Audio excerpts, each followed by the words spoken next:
From J.J. Keller Field at Titan Stadium in Oshkosh, high school football from Oshkosh Media. It's the final week of the regular season as the Oshkosh West Wildcats host the playoff-bound Neenah Rockets.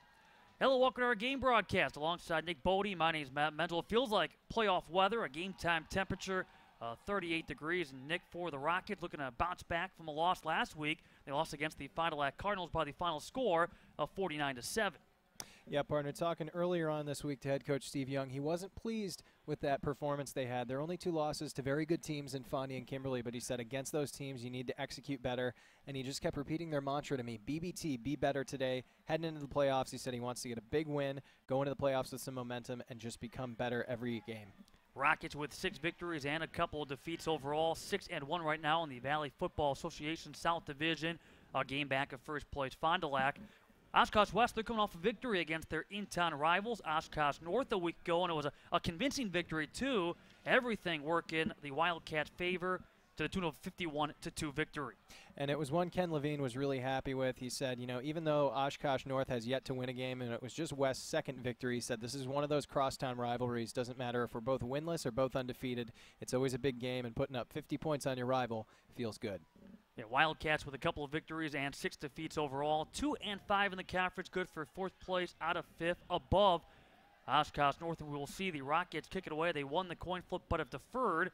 And Jack Van Dyke will kick it away with Nate Carlin back to receive for Oshkosh West. Glad to have you along here from Oshkosh Media, our first of a couple of football games on this Friday night with Oshkosh North against Hortonville in our nightcap. Van Dyke. And going back on the ball, out of the end zone. Ball flying beyond the reach. Colton Sandstrom. Now for the Wildcats, their starting quarterback is Jake Ketter. He is 6 foot 182, and this is senior season, but his first season as a full-time varsity starter, replacing a good one in Ben Cole. Ben Cole last year, not only could he throw the football with a great deal of success, but he was the team's top rusher. Ketter a little bit different when it comes to his quarterback role. He's primarily a passer, doesn't run a ton, but he's got other guys like a Blake Framke who has taken over a heavy dose of the ground game. And Blake Framke, not only the starting running back, but one of their starting inside backers. Coach Ken Levine said he marvels at the physical punishment this kid dishes out and takes. Saying simply, takes a lot of contact, and he's a beast. And right now, Blake Framke in that backfield with Ketter. Coming out with a couple of receivers for the Wildcats, a pretty balanced offensive attack. And Ketter looking to throw on the first play of the game. And overshoots a couple of receivers, including Sandstrom and A.J. Ambroso, senior wide receiver, downfield as well, but it's going to be 2nd and 10 here for Oshkosh West. When you look at their offense, okay, they're only scoring about, give or take, 22, 23 points a game, but again, pretty balanced. They pass for about 142 yards a game. They rush for about 117, 118. Both of these teams came into the year with younger offensive lines. Yeah, very young offensive lines, and especially for Neenah, it took them a while to get back in sync. So we'll see if West's offensive line is able to protect their quarterback here as he's looking like he's in kinds of trouble trying to find someone downfield. And it's going to be incomplete. Downfield, the Wildcats and Nate Carlin nearly picked off near the Rockets sideline. It brings up 3rd down and 10 now. And for the Wildcats from their own 20-yard line.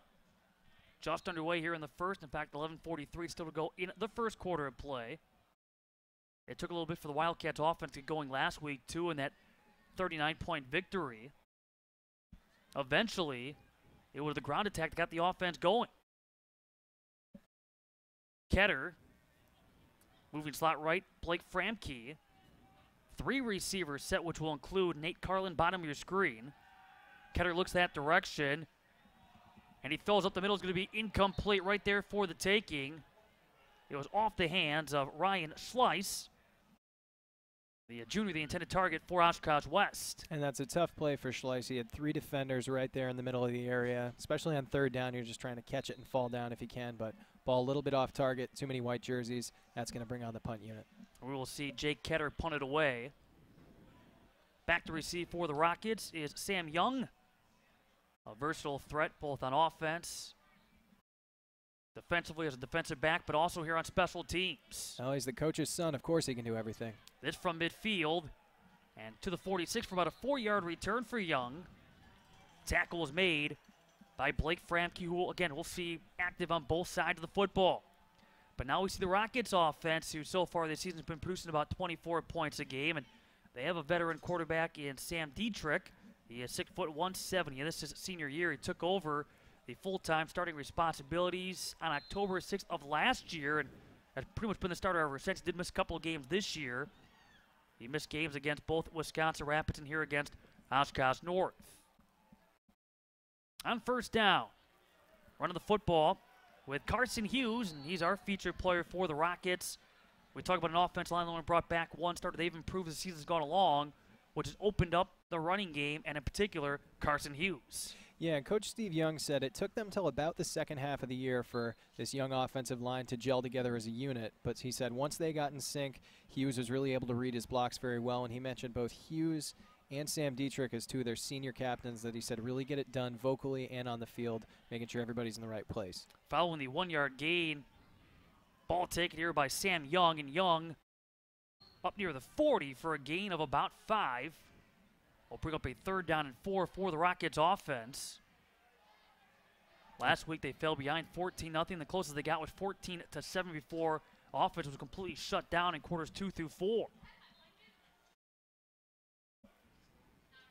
We'll come out again with Carson Hughes in that backfield. You have Evan Crook out there as well. Looking to throw is going to be incomplete. Fine defense. The pass was intended for Dylan Stockman. But a fine job defensively to disrupt that connection. Is going to bring up 4th down now for the Rockets. And really almost perfect timing there from number 22, Sean Bougie, getting there just perfectly. Not too early, not too late. Knocks the ball away, brings on the punt team. Sean Bougie, who comes in with 3 interceptions. And back to receive this punt for the Wildcats, Nate Carlin. And the punt for Jack Van Dyke. And he doubles as the kicker and the punter for the Rockets, has all season. New kicker, new punter for the Rockets from that last season. Able to get it away despite the oncoming Blake Framke. And Carlin able to cover up. Good pressure being applied. And for the Rockets, they got Cole Soltz downfield. And Framke coming in there pretty late, almost nearly crashed into their kicker. To be honest with you, I think Van Dyke, if he would have left his foot up, could have maybe been able to draw running into the kicker penalty. They always tell you to leave that foot up as long as you can. Well, 10 minutes and 7 seconds left here in the opening quarter of play. We have no score. Now the second series for Oshkosh West, as both teams have been 3 and out. So for the Wildcats, have gone to the air 3 times. No success yet for Jake Ketter, who has Blake Framke slot left. And we'll run the ball with Framke, lowering the shoulder up that right side. Progress up near the 12 for a gain of 3. And you and I talked about this off air, but when you talk about Blake Framke, the coaching staff calls him a workhorse. But there's also some concern, coming into the season because he is known for his defense, his linebacking spot, making plays defensively. But then to add on a bigger workload on the offensive side, there was some worry about putting him on the field maybe too much, taking too many hits along the way. Especially heading into the playoffs, you want to make sure your best guys are rested. You don't want them all banged up, not two-way starters. A jump throw is going to be caught across the 45. Ryan Schleiss make that A.J. Ambroso on the reception for Oshkosh West. But a jump pass there from Jake Ketter, and Ambroso was able to haul it in across the 45 to the 46. And a 1st down here for Oshkosh West. Beautiful job there on the rollout for Jake Ketter. Got all the way out to his left, set his feet, threw a nice ball. And now Ketter will again throw on the go, this time complete for Colton Sandstrom. And Sandstrom is able to get across midfield inside Rockets territory. He's near the 42 for a pickup of close to, well, they're going to give him 10 yards for the 1st down gain. And it looks like they're finally getting in sync a little bit. Came out 3 passes in a row, weren't able to hit on any of them, but it seemed like Blake Framke got that 3-yard gain. You have the rollout pass. Now they're getting into rhythm, and this is what Neenah was worried about. Framke. Well, Oshkosh West said after last week's game, and Ketter was one of the more vocal players following that victory against Oshkosh North, and he talked about we could do everything in that game. We could throw the ball, run the ball. It was awesome. And seeing everything come together, you got to believe not only was it a good week of practice, but you got to believe they're coming into this game with all kinds of confidence based on their showing last Friday. Yeah, absolutely. Not just confidence, but, really jacked up and happy to win that homecoming game against your crosstown rivals. Puts them in a really good mood, and they're going to come in here and try hard to beat a playoff team. Slice in motion as Ketter gets taken down from behind. Ketter has had all day to throw so far, and there I think you just got to have a little bit more of a clock in your head. You got to know the guys are going to be coming in on you. You're not going to be able to roll out and get it away. Get outside the pocket, and if they're coming, just ground it. Got to watch out for Reese Heyerdahl, the senior defensive lineman. He is Northern Illinois bound. First team all-conference selection a year ago. He has been one of their top defensive players last couple of years and came into this one with a total of 15 tackles for a loss, along with 5 sacks. 7:53 left here at a scoreless opening quarter. Oshkosh West facing third down and 17 following the near 7-yard loss for Ketter. Here comes the rush again, and Ketter, great protection, has all time to throw and underthrows Carlin. He was well covered, though, downfield, which includes Ethan Parker, the senior defensive back for Neenah. He was in the area along with Jack Van Dyke. And for the Rockets, Luke Elkin, the sophomore safety. Yeah, nice play there by Parker, showing good awareness, knowing where the sideline was. You don't necessarily need to beat your man, just force him to the boundary, make sure he's not going to be able to get that ball. Jake Ketter not able to set his feet on that rollout there as well as he was on the goal line previously. So again, Ketter is out to punt it away with Young back to receive. Thanks to injury, Ketter has taken on the kicking and punting responsibilities. An injury that Trent Krause. Ball down just inside the 15. And Ketter shanked it a little bit, but that took a nice Oshkosh West roll, so that's good. Partner, I got to ask, when your starting quarterback is also your punter, does that set you up? I mean, that's got to set you up to want to at least try to go for some fake punts. I got to believe we'll see at least one here. Thought the same thing.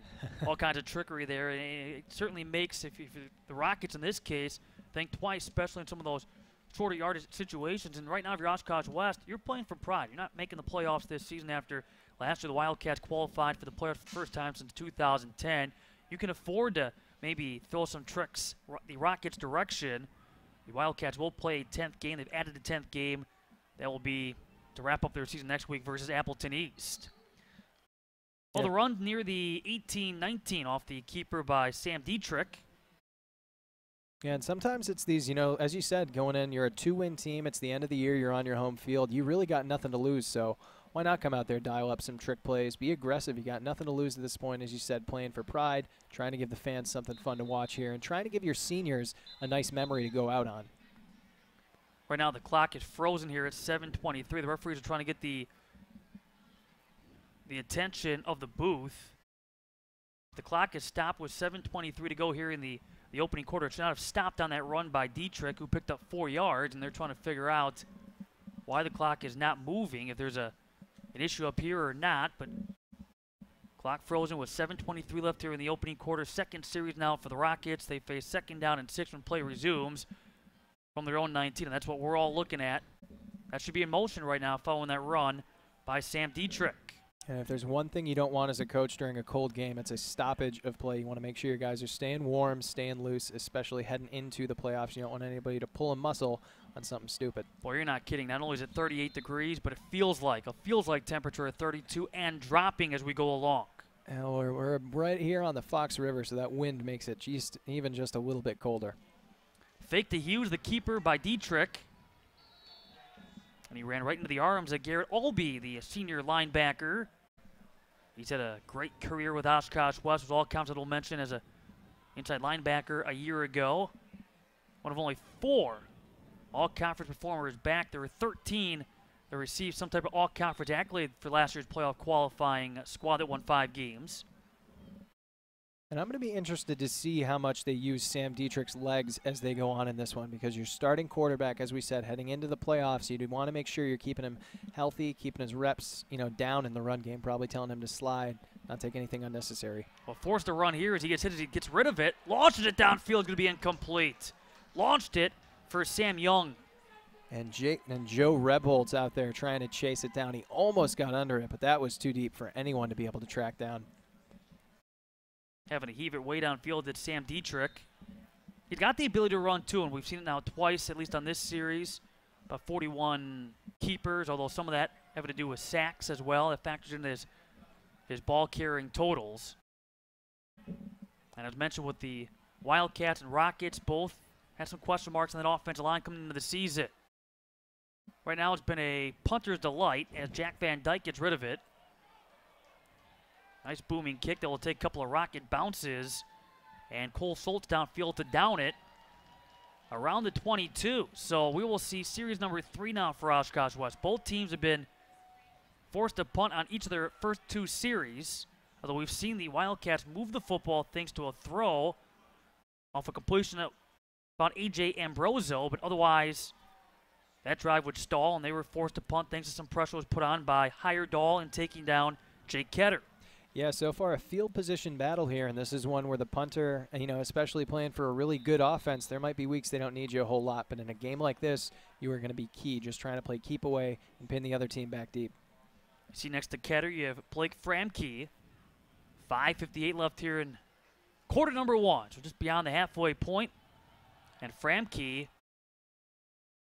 he was met by Logan Iden, the senior linebacker.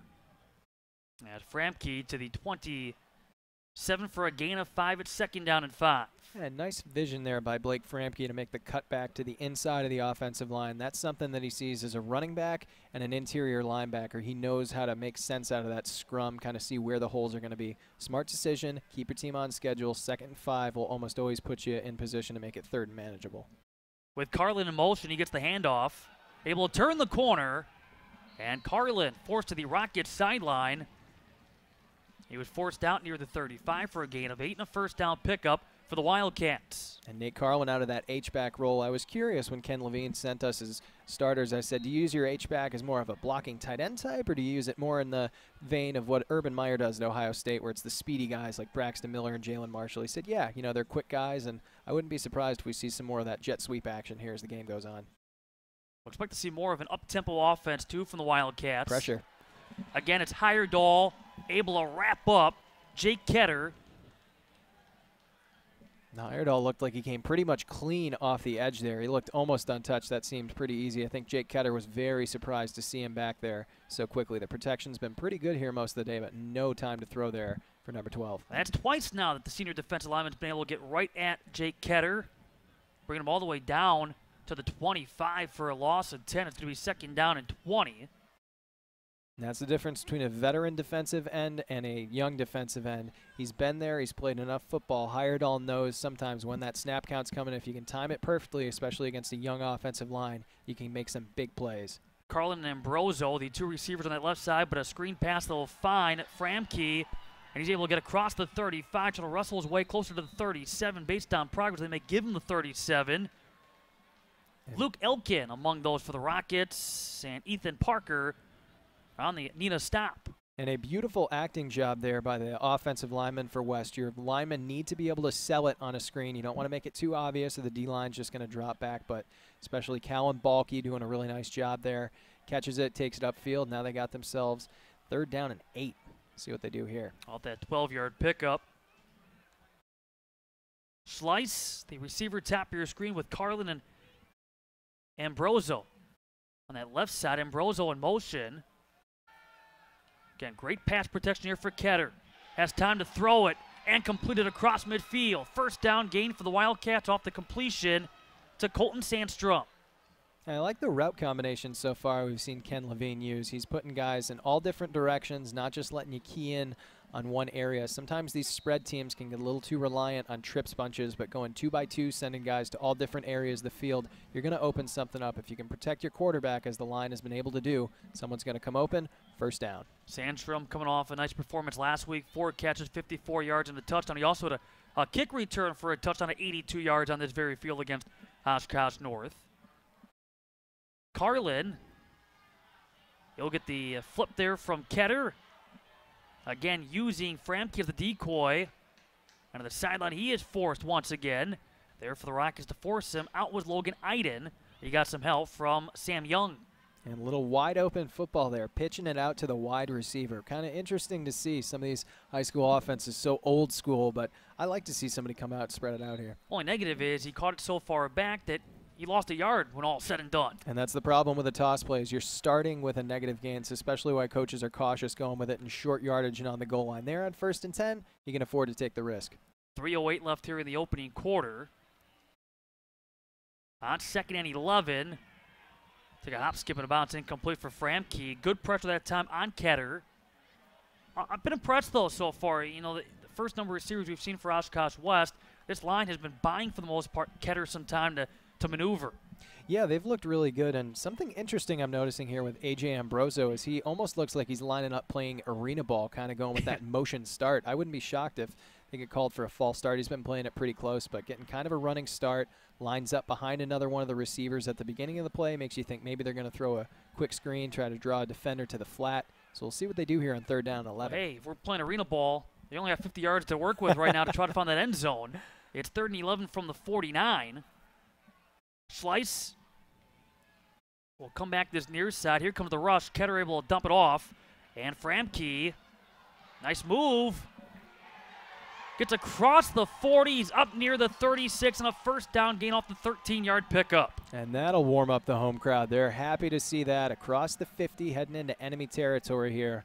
They look like they've finally got some momentum going on here as number 34, Bryce Hinn, checks in at running back. You know, the ground game, they got the Wildcats going, and once they got started last week, they could not be stopped. It's an offense that has had some great first halves. It's a matter of putting a complete game together that at times has cost them in this 2-6 start. Framke using the right side. And he's to the 32 for a pickup of 4. We have 2:20 left here in the opening quarter with no score, but the Wildcats are on the move. And nice block there on the right side by Bryce Hinn. Checked in. He was on the left side as an H-back, but came in motion. Really did a nice job to seal that edge there. Him and Framke working well together. And Framke again in that backfield. See if they go back his direction. They do. And trying to help open up a running lane. He had Bryce Hinn, who's also a running back. He was in motion. On that right side, you see him right side of your screen, number 34. And a nice little spin there from Blake Framke. Not just all ground and pound. He'll put a move on you, and sometimes you expect a guy to drop the shoulder when he's as physical as Framke, but he can put a move on you and really make you pay for it. See what they go with here in 3rd down and 4 if this is Framke territory for them. Framke came with over 97 carries, and talking about him being a workhorse. Had 7 rushing touchdowns. Those have occurred in 5 of the 8 games. Well, they fake the Framke, now a blocker. Ketter completes his throw inside the 25, and Colton Sandstrom. And as we talk up Blake Framke, I think when you see how hard the Neenah defenders just bit on that play action, you can tell exactly how much they respect number 9. They bit that hard on him. 3rd down and 4, that's kind of prime territory as a coach. You can go play action, you can run a draw. It makes it not so obvious what exactly you're going to be doing. Smart play call there from Ken Levine. Inside of 1 minute left here in a scoreless opening quarter. But the Wildcats have something cooking with a fresh set of downs. And Framke wrapped up immediately. And fine defensive tackle by Alex Balin, the senior defensive lineman. And Alex Balin, one of the leaders that Young talked about, said he's one of their team captains. He's a guy who does it in practice, making sure that everybody's trying hard, the motivation's there, and BBT, be better today. And they're speaking really loudly with his actions, making a beautiful play and a great back. Could be the final play of this opening quarter. We're down to 18 seconds remaining. 2nd down and 10. And this time a look at Bryce Hinn after we saw him as a blocker a couple of snaps ago now running the football. But again, he loses a couple, and that's the way this first quarter will come to a close with Oshkosh West facing 3rd down and 12. We are scoreless between the Wildcats and the Neenah Rockets, and you're tuning to high school football from Oshkosh Media.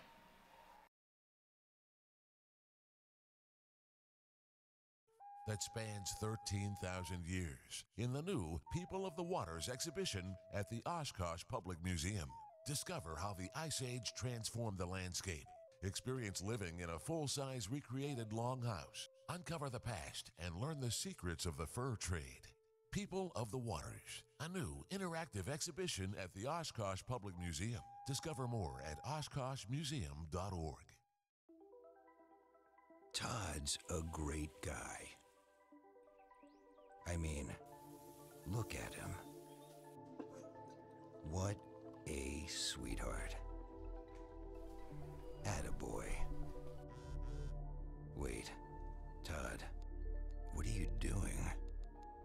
totally selfish and un-Todd-like of you. Come on, Todd. Come on, man. Oshkosh Media is government programming on GovTV, community programming on Life TV, and community radio on Oshkosh FM 101.9. Explore the riches of prehistoric and early life. Matt Menzel alongside Nick Bodie back here at J.J. Keller Field, Titan Stadium with our Oshkosh Media crew.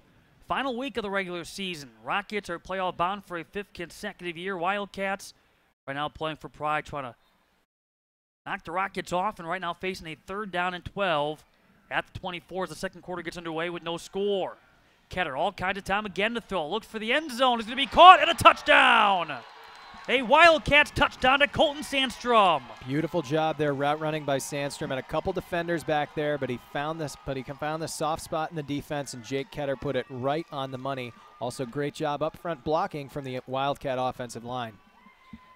It's a 24-yard touchdown reception, and Colton Sandstrom with his 3rd receiving touchdown of the season. A touchdown last week, a touchdown back in week 3 against DC Everest. And now the point after touchdown on its way, and it is good. The point after touchdown knocked through the uprights by Michael Stack. He too has taken over those responsibilities with the injury to Trent Krause. But speaking of injuries, how about Sandstrom? He has overcome so much in his career, ACL after ACL injury, to now get back to this stage, and he's come up big now these last couple of weeks. Yeah, Colton Sandstrom, a guy talking to Coach Ken Levine, he said, he tore his ACL in a scrimmage as a sophomore, and then 2 plays later, he scored a touchdown after his ACL was torn. The next year, they had just 5 contact days during their summer camp. He managed to tear his ACL again during that. So this is a guy you could tell the coaching staff was really rooting for, worked very hard to come back, and he said he looked a little bit tender on the knee earlier in the season, but I think he's finally settled in, and here on that field turf down here at Titan Stadium, it looks like he's perfectly comfortable there. Showed off his nice hands. And a great job by Ketter. No sweat facing 3rd down to start this second. Perfect strike with Colton Sandstrom. And lots of time. That offensive line again buying him time to throw that football. And it was a successful drive, obviously with a touchdown, but successful in the sense that they were able to mix it up with the run, with the pass. A great deal of success in both areas. Successful, but also kind of what Steve Young wants. He wants to make sure that these are long drives. He doesn't want this team to be able to go down and score on them quickly. He wants this to be a clock control game. He doesn't want West to have too much time. So that was a long drive. I think he's okay with that, but his team needs to answer. Sam Young from the 9-yard line, and by the way, do you see who's kicking it off for Oshkosh West? The guy can do it all. It's Colton Sandstrom. From scoring a touchdown to now handling the kickoff responsibilities, and the return by Sam Young. Now we'll see the Rockets back on offense, trying to find some rhythm. And this is a team that's gotten off to many quick starts this season. Not in this game, but you look through their first 8 games, and they've been able to outscore the opposition 83-43 in the opening 12 minutes. And the 2 losses that they had their coach said he felt like the other teams were able to just kind of come out and jump on him. Kimberly and Fondy, 2 of the better teams in the state. So they want to make sure that they're the ones who are the aggressors, not letting West be that. High throw that's right off the hands of Marcus Hickey, the senior tight end. Yeah, that one hurts, and that'll happen when it drops down to 38 degrees here in the middle of October. These guys, you get kind of those stone hands. We were seeing some drop balls here in warm-ups. It is a cold day and some wind coming off that Fox River here down in Titan Stadium. Kind of a low, flat area, so got to get those hands a little bit warmed up here, 2nd and 10. That came after the fake handoff to Carson Hughes, who once again will find his way into the backfield behind Sam Dietrich.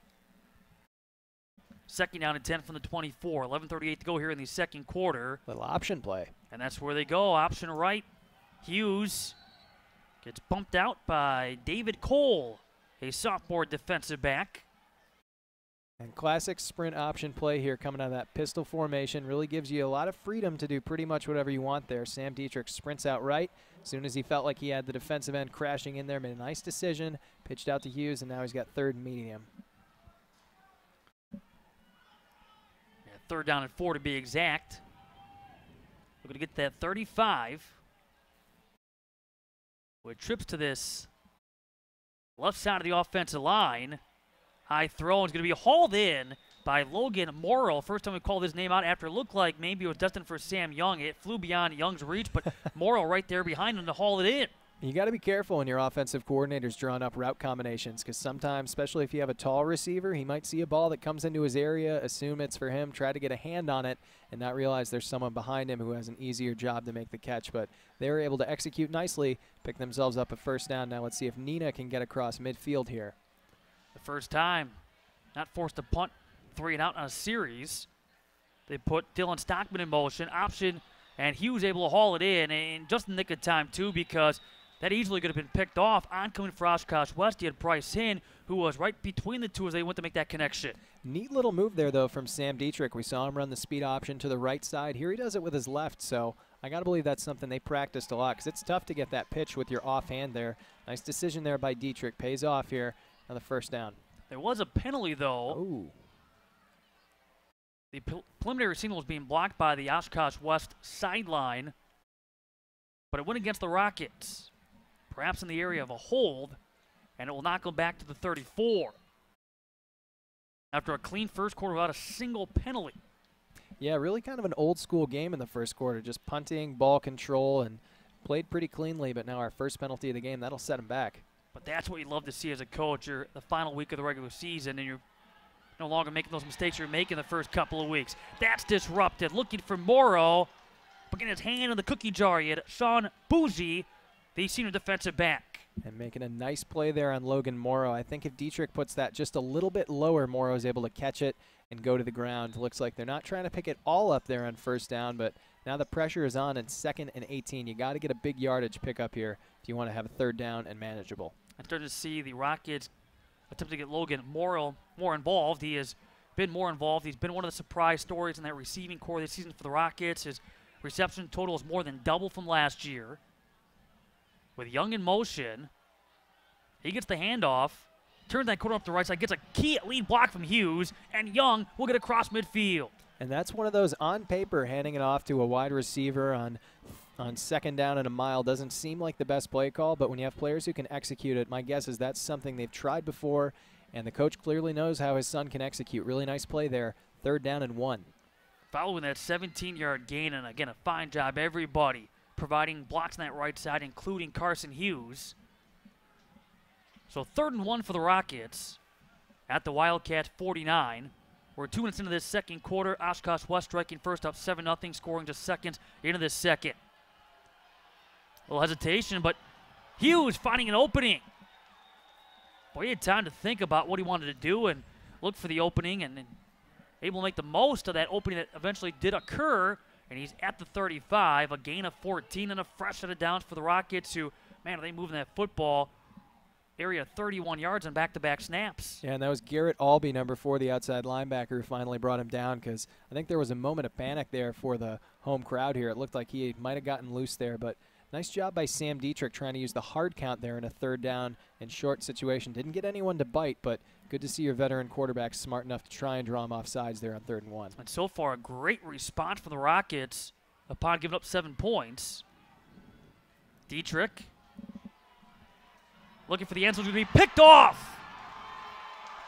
An interception for Sean Bougie on a pass intended for Logan Morrow. And Bougie has looked really good in pass coverage. We've seen him get in on receivers, knock down a couple balls there, just playing it smart. And honestly, it looked like they were both in pretty equal position. Nice job looking back at the ball, keeping his hands clean. Just made an easy play there on the interception. Sam Dietrich can sure sling it, but got to be a little bit more on target with those deep balls. 4 interceptions on the year now for Bougie. Almost had one earlier in this game. And a turnover here for the Rockets, and that's one of the areas that they obviously need to focus on, want to focus on. You got to limit mistakes. That was kind of the mindset, though, for Coach Young coming into this game, was focus on ourselves. Don't look ahead. Let's finish strong and prove we're a good team. Right now down 7, and now with the first turnover of the game. And quick change situation. See if Ken Levine dials up a shot play here right after the turnover. Well, Ketter needs time first. He's not going to get it. Man. Jeff Schneider, the linebacker, in there on the stop after the initial pressure came once again from Heyerdahl. And Heyerdahl has been in his face all game long. As you said, Schneider getting the credit there for the tackle, but that was really a play made by number 2. He's been an absolute terror in that backfield. Got to believe Jake Ketter is starting to see number 2 when he closes his eyes. That goes for a 5-yard loss. That was kind of the big question mark, too, surrounding that quarterback position was just the experience with Jake Ketter. And already a senior among 24 seniors on the Oshkosh West roster. But how quickly he could blossom into the starting varsity role. Ketter able to break free from a couple of would-be tacklers. And he's able to work his way to the 25-26, give him an 11-yard gain, but still looking at about 4 or 5 yards to the first down stick. And nice job picking it up there with his legs. Kind of looked like Neenah thought they'd be able to shoestring him. Sometimes you think quarterbacks will go down easy, but Ketter just kept on charging and gets his team now into a 3rd and medium. 4 yards to go. You can go with pretty much anything in your playbook. See what Levine dials up. Now, coming into the year, the coaching staff felt that Ketter, much like their quarterback last year, Ben Cole, I mean, both, different style quarterbacks, but both effective quarterbacks. Could be effective quarterback, that being Jake Ketter. He looks to throw over the middle. It's going to be incomplete for Colton Sandstrom. But Coach Ken Levine said that in referencing Ketter, the one thing he needs to do is just have more confidence in these guys up front, trust them so he can sit in the pocket a little bit longer and make things happen. And he's done that as the season's gone along. He's gained more confidence. He's gotten more and more reps with this front unit, but also, just the trust he has with his receivers. The coaching staff says he's friends with all of them. He's got a good relationship with all of his receivers, which has made for even smoother transition. Yeah, Nate Carl in the H-back, number 5, was shaking his head as he went to the sideline. Looked like he thought he was open there. Ball's been touched here. That's live. And did Wes recover? Bouncing around after Sam Young was trying to pick it up, bouncing to the 25, and the Rockets are able to find it. It was recovered by Reed Keppel, but that ball had a life of its own, following the punt by Jake Ketter. Oh, boy, that's a close one, partner. When those balls start bouncing around on the turf like that, you got to be careful. Sometimes just yell, poison, poison, get away from it, don't let it touch you. That was nearly disastrous there from Neenah. And as much as every player gets yelled at for a mistake, I'm sure that'd be an especially long car ride home for Sam Young with his coach being the dad. Coach Young getting the opportunity to coach another son. As Oshkosh West making a substitution, that with Bryce Hinn leaving, now being replaced by Mason Robertson. But Coach Young also coaching his son Joe, who was the quarterback. His final year was in 2015, a Rockets team that lost in level 2 of the playoffs at Fond du Lac after winning 6 games, including 4 in the Valley Football Association South Division. A fumble, ball bouncing around into the secondary and recovered by Oshkosh West. Wildcats recover. Avery Martell on that recovery after it looked like the Rockets were trying to get Carson Hughes or Sam Young back involved. One of the Wildcat equipment managers just took a spill down there in the field turf. That whole sideline went nuts when the ball got turned over. As you said, this team, they're not going to be into the playoffs. This is the end of the line for them, so they're just out there trying to have fun, play for pride, and get a big win against a really good team here in Neenah. Home crowd, very happy to see a play like that. Now let's see what their offense can do with it. So back-to-back Rocket snaps, back-to-back turnovers. They almost turned over the punt return. And Wildcats with a golden opportunity with a first down and 10 from the 32. Blake Framke, 4 receivers set. Ketter dumping it off to Framke, who's quickly tripped up. And a fine open field tackle from Reed Keppel, who was able to keep that last drive alive with his recovery of that punt return fumble. Only see another fumble ensue. And now you're looking at second down and 13 following a 3-yard loss. Yeah, you got to be careful about that. When the weather gets cold, sometimes the hands can get brittle. Interesting there to see Ketter check it down to Blake Framke. It's the first throw we've seen him make to his running back. I'll be interested to see how much in this offense the feature backs are able to actually get the ball out of the backfield. Just looked like a simple little search route there. 6:30 left here in this second quarter. 7-0 Oshkosh West. What a difference a year makes. Last year it was 29-0 Rockets from Rocket Stadium. Ketter. Boy, every which direction he turns, here comes a white jersey. Dragged down by Gavin Camber, the senior defensive lineman. And not just the difference a year makes, but the difference home field advantage makes, especially if you're a high school player getting to come out, play on such a cool field, J.J. Keller Field here at Titan Stadium on the Oshkosh campus. That's just something about that. Big-time plays here under the Friday night lights. Second time the Rockets have been here this season after they beat Oshkosh North here back on September 14th. But first time they've been here to face Oshkosh West since back in October of 2015. And even for a 5 o'clock kickoffs, the stands have managed to fill in pretty well here. A lot of blue and white down there in the crowd. Right now the Wildcats go in the wrong direction. They're facing 3rd down and 22.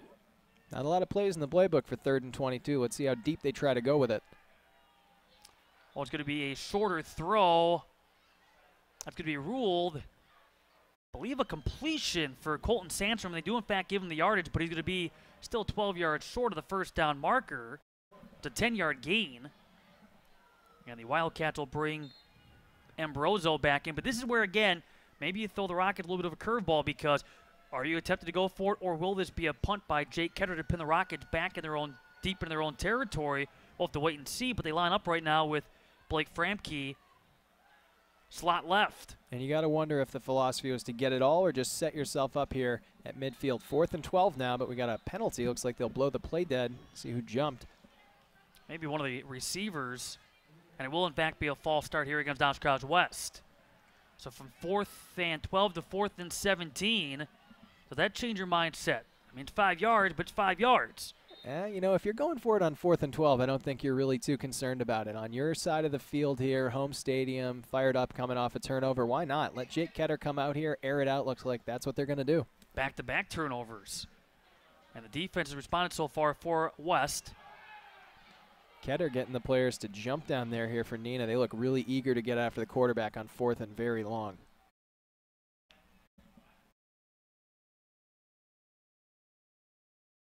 And are they actually going to snap this, or is he just trying to use the hard count and then they'll send out the punt unit? Is that the so-called no call? Ah. Trying to draw the Rockets offside. Timeout first, though, for Oshkosh West. And impressed so far with the kind of start we've seen from the Wildcats. And mentioned last week, I mean, they were sky high after they knocked off Oshkosh North for their first win, knocking off DC Everest back in week number 3. And, boy, you talk with the quarterback, Jake Ketter, and just talking about his progress, his growth over the course of the year. And, you know, it went from, you know, being some question marks, just trying to trust guys to, by this point now, not only does he trust everybody, but, again, we mentioned in the first quarter, you saw glimpses, at least last year, how good this team can be when everybody is focused, they're locked into the game plan, and executing that game plan. And the X's and O's are one thing. That comes with experience. Jake Ketter, by this point in the season, settled in. He understands what they're trying to do offensively. But as you said last week, putting up 51 points on your crosstown rival in Oshkosh North, that builds confidence. There's something about that. That's an X factor for you coming in here and coming back to your home field, ending the season off. Looks like they will drop Ketter back here to punt after trying to use the hard count, drawing Neenah offsides on 4th and 17. They nearly succeeded, but the Rockets maintain composure and they'll kick away. And the Wildcats came into this season having to replace their quarterback, their top receiver, a versatile back, their primary playmakers. Ketter. Kind of a corkscrew punt there. Yeah, with Young back to receive. No chance of a return. This will be downed near that 20 by A.J. Ambrosio. And I wonder if that was intentional for Jake Ketter, maybe if that's a punt that he's practiced in kind of a pooch punt situation like that where you want to make sure it doesn't get downed back in the end zone, but he would like to have seen it take probably 5 or 10 more yards at least. Didn't really take a Wildcat bounce. Now for the Rockets, much like Oshkosh West, they have had some balance to their attack with 132 passing yards a game, about 155 rushing yards a game, but right now trying to find something that works. Had a nice drive going to start this second quarter. And that eventually stalled. That catch made by Morrow as they try to get him more involved. And we've seen him now become, as he's been all year, a favorite target for Sam Dietrich. And they've been going his direction more and more since the second quarter began. And Morrow, a guy that Steve Young talked about being really just kind of a pleasant surprise, a guy they weren't expecting a ton out of early on in this game. But he's a guy that Coach Ken Levine of Oshkosh West said can run like a deer. He's got a big frame. He's got it all going on. And Morrow right now, second in the VFA South Conference for receiving yards coming into this game. He's had a productive year. So on 2nd down and 3. Wide open, but Davis Gastis, a senior wide receiver, first time we called his name out. Boy, he had a first down pickup there, but just beyond his fingertip. And he hung it out there just a little bit too wide for his receiver. Looked like number 7, David Cole, able to get in there and knock it away safely for the Wildcats. So 3rd down and 3, see what Neenah decides to dial up. Is this Carson Hughes territory, or do you fake to Hughes and go back to that quick pass we saw to Logan Morrow a few plays ago? Yeah, Morrow right now in motion. They fake his direction. Flag. Dietrich on the keeper. As you mentioned, a flag down. Dietrich able to fight his way to a 1st down, but will this be coming back? As there's some miscommunication first for the Rockets, because you saw Dietrich trying to get Logan Morrow to come in motion. And it will be a false start against the Rockets. I was going to say the area that came from, coming from the side judge, that's almost always going to be a motion penalty. If it's the guy behind you, usually holding, but finally bit him. We've seen that. The Neenah receivers moving around quite a bit pre-snap, and they finally got you. 3:52 left here in this second quarter. It's been a defensive battle here in this first half. 7-0 in favor of Oshkosh West. And the Wildcats, last week able to snap a 4-game skid. They have 1 victory and a couple of defeats here at J.J. Carroll Field at Titan Stadium. Rockets, they come in 6-2, although they've lost 2 out of their last 3. They're a perfect 4-0, though, away from Rocket Stadium. Dietrich just going to keep it, and Dietrich will have a 1st down pickup for the Rockets before he takes a punishing blow. Framke, Albee on the stop for the Wildcats. And a nice scramble there from Sam Dietrich. Picked up some good yards, but as a quarterback, especially as a quarterback of a playoff team in your last week, you got to be smarter about that. Look for the 1st down marker and slide. I think his coach is going to be talking to him about that next time he goes down to the sideline. We don't want you getting hurt trying to pick up a 3rd down in what might very well be a meaningless game for us. And Dietrich, by no means, will be a stranger once the playoffs get underway next week. He did start in both playoff games last year. After we mentioned, he took over the starting responsibilities on October 6th against Fondy. Nearly juggled but hauled in. Framke will get credit with the stop along with Bougie. The reception for Luke Elkin. And Luke Elkin, technically their backup quarterback, but kind of a guy with great athleticism, a guy they feel they can move into a lot of different positions. On their depth chart, he was listed as one of the backup receivers. He can play that running back role, and nice job there showing some strong fingertips to bring in a pass that was just a little off target from Dietrich. Yeah, Luke filled in when Dietrich was out for the 2 games against Oshkosh North, and before that against Wisconsin Rapids, a couple of convincing wins by combined scores of 77-6. Dietrich, rocket of a throw. It's going to go incomplete again. Bougie there to break it up. He already has 1 interception, has nearly had a 2nd, not a 3rd, as Logan Morrow, the intended recipient. And Logan Morrow, a big target at 6'4" and $172. I thought he was just going to be able to high point that pass, but really nice defense there from Sean Bougie, who's had himself an outstanding game. Robbed an interception on what could have been a touchdown earlier on in this one. 22's having himself a really nice first half as we tick down to 2:17 left before the team's headed into the locker room. Morrow coming off his best game of the year last week. 9 catches, season best, 135 yards. Has 1 touchdown catch in 5 of 7 games, but right now the Rockets' only focus is trying to get 6 yards and keeping this drive alive. Dietrich, he's going down. He's trying to get rid of the football, unable to do so, and an ankle-high sack credited to the Wildcats and to number 68, who is not on the Oshkosh West roster. And 3rd down and 6, I question the feasibility of a wide receiver screenplay. We saw Neenah line up there with trips to the left, and Elkin there on the left side was sitting there waiting for a screen. But as Sam Dietrich, you got to know if the screen isn't there in the first second or 2, it's time to throw it away. And now Nate Carlin back to receive this punt from Van Dyke. Continue to be impressed by this Wildcat defense so far that typically allows about 29 points a game, and they've had some nice showings. Certainly last week, as a timeout being taken by the Rockets, they gave it to 12 points to Oshkosh North, who has had their struggles last couple of years. A couple of weeks ago, only gave up 22 points, but the offense can only muster 14 in a loss against Hortonville. But it's a defense that continues to get better. And they give up, give or take, about 369 yards per game, but I don't think they're anywhere near having given up over 100 or so in this first half so far to this Rocket offense that is having a struggle right now to consistently move that football. And that is the one thing their head coach did not want to see. Neenah head coach Steve Young said he wanted his team to have long, sustained drives. He wasn't too concerned about going for those big shot plays, but he wanted to chew up the clock and keep that Oshkosh West offense off the field. So when you're not able to consistently pick up those 3 and 4 and 5 yard plays, that'll be really frustrating in a game where you're trying to kind of conserve that clock. 1:32 left now here to work with for West once they receive this punt. Yeah, this for a Rockets team that's been doing some soul searching. Their focus has been getting better every day, but trying to regroup after last week's disappointing loss against Fondy. Carlin wisely gets out of the way after the high punt from Van Dyke. He didn't look sure, and so as opposed to just trying to take a guess and hope to haul it in, he just gets out of the way, and for the Rockets, they down the ball here at the 23. And that was a really beautiful punt there from Jack Van Dyke. On a night where your offense has been a little bit inconsistent, good to see that your punters got that huge hang time, not just to pin the other team back, but to let your coverage unit get back there and down it. Right now, the difference maker, a 24-yard touchdown reception from Colton Sandstrom on 3rd down. First play to start the second quarter.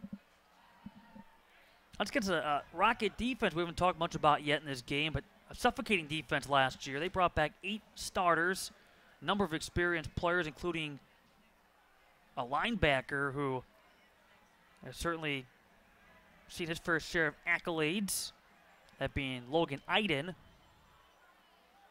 It's a defense that has given up a few more points per game this year than last, but still very dominant. Yeah, defense that's known for their front seven. That's kind of where their big stars are on the defensive line, as you said, with Iden, a guy who was first-team all-conference last year. But, you know, Coach Steve Young said he's been happy with the athletes they were able to find in the secondary this year, and he used the word synergizing to describe the two groups, kind of coming together, learning to work in sync with each other. And that, if you can get a good pass rush along with a speedy defensive backfield, it's going to make sure they don't give up the deep ball. You'll be in a good situation. So they got burned with one, as you said before, on that 24-yard pass. But interested to see how that secondary can hold up, because the front seven's been able to get some really nice pressure. So after the 2-yard gain by Framke, stopped by Schneider. On 2nd down and 8. And again, keeping the ball on the ground, keeping that clock moving as well as Framke, with about 28 seconds left here in this second. And we will see a timeout being taken. This by the Rockets, who will have 1 remaining, because they feel like they might be able to get the football back for maybe 1 heave to the end zone, perhaps. Remember, they get the football first to begin the 3rd quarter and second half as well after they won the coin flip and deferred. And a wise decision there from Coach Ken Levine for Oshkosh West to just run the ball, keep it on the ground. You got a good back in Framke, who might maybe be able to pick something up. He's not going to get stopped behind the line, but from the pass rush they've been seeing from Neenah, you do not want to give up another big Reese Heyerdahl sack there, pin yourself in terrible territory. And as you said, if you have 30 seconds left, that's a lot of time for Neenah if they're fielding it at midfield. Well, the Rockets have turned the ball over twice, and yet the Wildcats not been able to take advantage of those 2 miscues. This easily could be a 7-7 game right now. Could easily be 14 or 21-0 in favor of the Wildcats, perhaps. Yeah, the Wildcats unable to execute on a couple opportunities for big plays, and Neenah has had just a little bit of luck, but I think Oshkosh West will be pretty happy if they can go into the locker room up 7-0. That probably wasn't something they realistically thought was going to happen coming out here against a very good Neenah team, but they've played well. But the next challenge for both of these teams will be coming out of that locker room with a strong 3rd quarter. Both have had some dismal 3rd quarters this season. Nate Carlin, right at the 1st down marker. Little outside handoff there to Nate Carlin. That's a smart use of the H-back. We saw him almost kind of pick that up. Got kind of close there. They have really nice perimeter blocking. That's something we've seen from Blake Framke so far in this one. They're using their wide receivers, both teams utilizing some reverses, some jet sweeps. So interesting to see there. Now 4th down and 1, 22 seconds left. No, they're going to give him the 1st down. Really? Yeah, the outside, you're right, the scoreboard had 4th down and 1. The chain gang had 3rd down. I thought it was and pretty then close. the referee said, hey, get moving. So this 1st down with 22 seconds to go here in this second. Ketter. Don't take a sack. Now he's going to launch it downfield, incomplete. He was looking for Ryan Schleiss. And just a little bit out in front of his receiver there, but Jake Ketter looked like he was pretty bold there, standing in there against the pressure. I think he really believes they can get another score here before half, even though there are only 14 seconds left on this clock. He's been pretty fearless here tonight, even with a pass rush in his face. In particular, Reese Heyerdahl. So the Wildcats with Nate Carlin, one of the two wideouts to that left side. Keeping Framke in the backfield.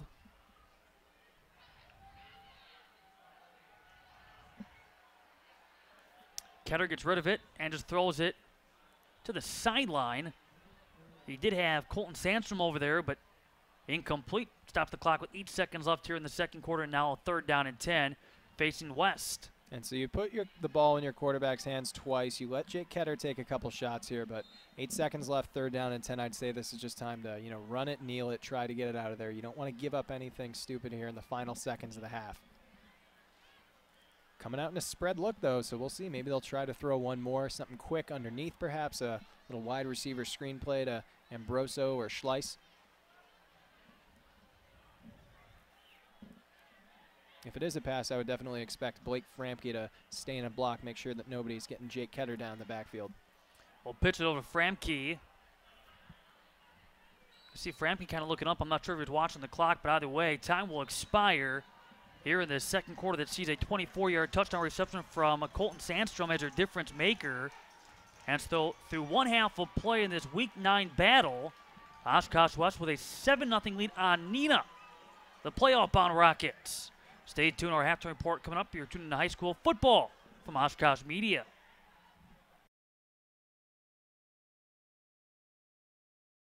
Oshkosh Media is government programming on GovTV, community programming on Life TV, and community radio on Oshkosh FM 101.9.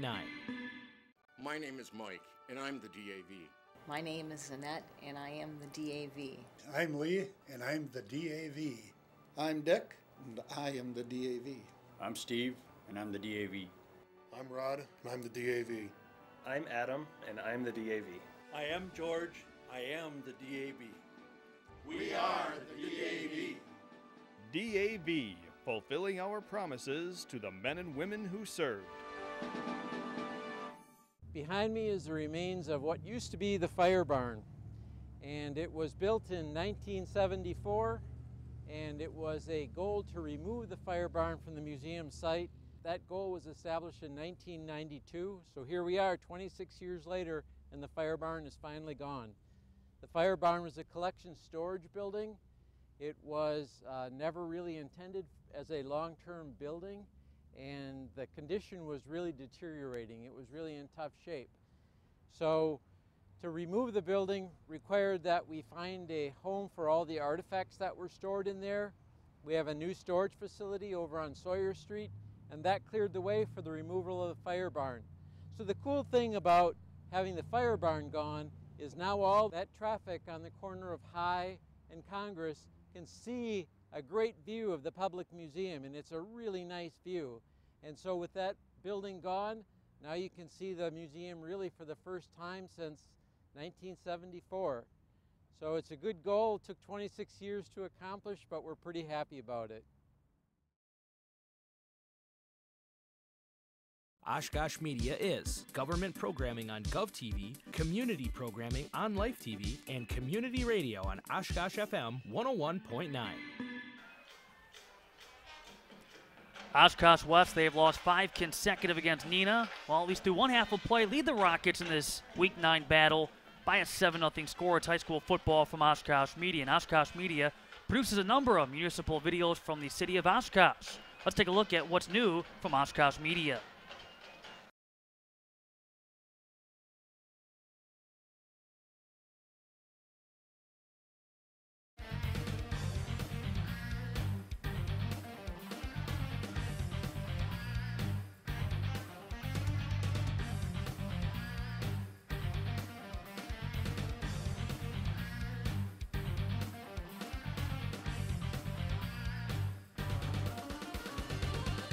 Installed in 1982 with the Menominee Express, was operated by DEG Enterprises of Neenah.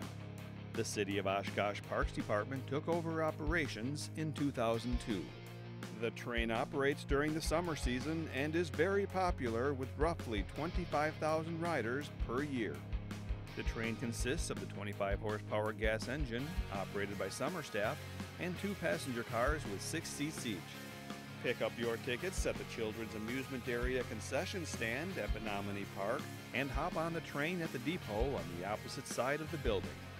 Leaving the depot, the train begins its 11-minute journey by crossing the bridge and swinging around to the far side of the lagoon before looping back towards the depot. If you hear the train crossing signal near the entrance to the Children's Amusement Area, that tells you the train is passing through on the way to the tunnel and then back to the depot where passengers disembark. The Menominee Express has been entertaining passengers for more than 3 decades, and you can help us make sure it continues to do so. Every year, the engine's torque converter and transmission have to be serviced. Wheels have to be rebuilt, and worn tracks need replacing. For more info on how you can help fund these annual maintenance costs, call the Oshkosh Parks Department at 920-236-5080. If you've never ridden the Menominee Express before, stop out and see why so many people enjoy this Oshkosh icon every year.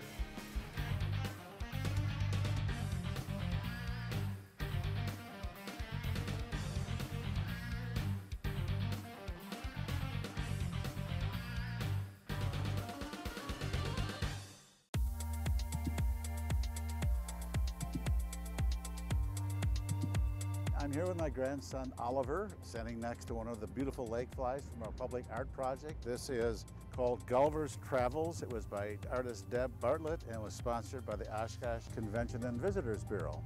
It's one of many that have been installed throughout the city in the last week or so. I was at a League of Wisconsin Municipalities conference, I think it's been 4 years now, and one of the speakers was an author of a book called For the Love of Cities. His name was Peter Kejama, and he was talking about fun things cities do. And I was sitting next to Councilman Peck, and we both looked at each other and said, the lake fly. And from there, that's how the whole lake fly art project started. We received a grant from the League of Wisconsin Municipalities and the WIA Trust. They award grants every year, $3,000 to 3 communities in the state for various art projects. We used the grant to have the prototype of the lake fly made, and that's how the whole project began locally. And then we had a call to artists to have them submit drawings. We contacted sponsors, and then the sponsors selected the artist to reproduce the piece for them. So a lot of local businesses and groups got behind this whole project. Unity and community, the public had a chance to vote on which ones they liked, and that's how we selected the first, second, third winners. That was the first hatching. We will have another hatching come next May, is when the lake flies normally hatch. So, and they may be different sizes, doing different things. We're producing a map that will be available on the city website, so you can take a tour and see where all these great, fun art objects are. You know, one thing in the whole process was, making sure these were safe and secure. The lake flies are a fiberglass. Our Parks Department worked with the Fox Valley Technical College to design these bases to make sure that they were secure, sturdy. We know kids might try to climb on them. We wanted nothing that would tip over, so they're rather substantial bases for little guys like this. But it was really a collaborative effort in the community. A lot of creativity went into these, and it was a fun project. We hope it becomes an annual thing. As I said, this was the first hatching. We'll have a second hatching next year, next May.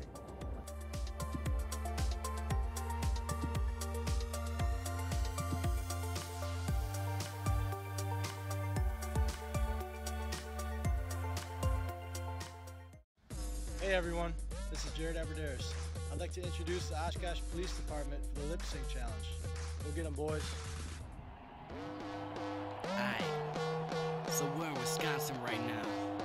It's 20 below zero, and I don't even care.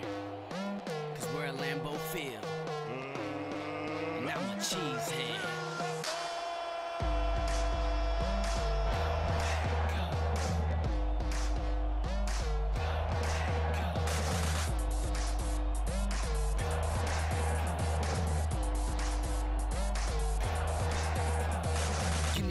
Go pack, pack, give me that touchdown, down. Right after the snap, Lambeau leap entitled town. Final round, the pack in Super Bowls. Your team gets them hardly. Number number one is green and gold, just ask Vince Lombardi. Come and get some, get some. Vikings, Lions, Bears, they be acting like they won. They be acting like they won, acting like they won. But we'll see who's laughing, cause the pack is number one. We on the frozen tundra, like a blizzard. Opponents going under, from Lombardi up to Lambeau. Gotta see it, cause I'm feeling so fly, like a cheesehead. Like a cheesehead, like a cheesehead. Now I'm feeling so fly, like a cheesehead. Like a cheesehead, like a cheesehead. Now I'm feeling so fly, like a cheesehead. Simba, number 52, the best linebacker in football is Matthews. Guaranteed the best secondary in Aaron Rodgers is carefully airing the ball. Like it's a baby, a newborn, got the end zone warm, all we do is score. Go Pack, go Cheesehead, that we rep that green and gold. Yeah!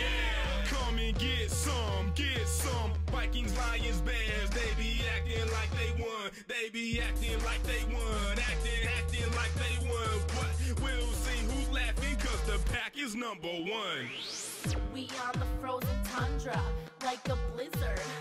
Opponents going under, from Lombardi up to Lambeau. Gotta see it, cause I'm feeling so fly, like a cheesehead. Like a cheesehead, like a cheesehead. Now I'm feeling so fly, like a cheesehead. Like a cheesehead, like a cheesehead. Now I'm feeling so fly, like a cheesehead.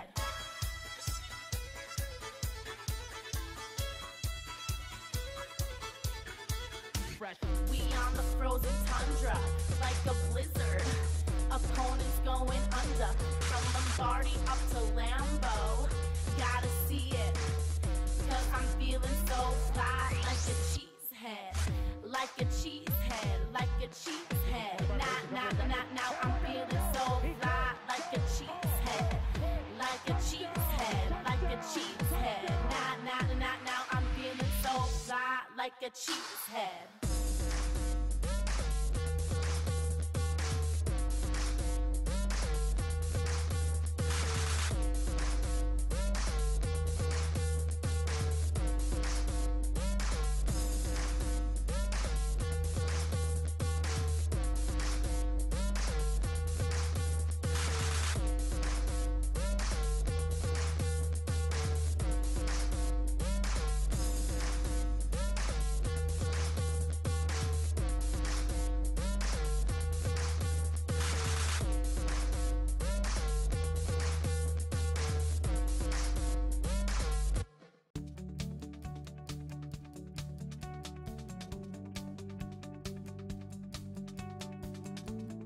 Hi, I'm Jim Michelson, Chairman of the Bicycle and Pedestrian Advisory Committee. The Bicycle and Pedestrian Advisory Committee is made up of 7 resident representatives from the city of Oshkosh. We strive to promote and encourage safe bicycle and walking as significant means of transportation in the city of Oshkosh. Our committee goals involve working towards the development of a coordinated system of safe and convenient bikeways and walkways and stimulation of public awareness through educational events. Our committee is tasked with reviewing and updating the bicycle and pedestrian circulation plan and recommend projects for funding through the city's capital improvement plan. We aim to make Oshkosh a bike and pedestrian friendly city and are making strides in protecting and growing the biking and walking population.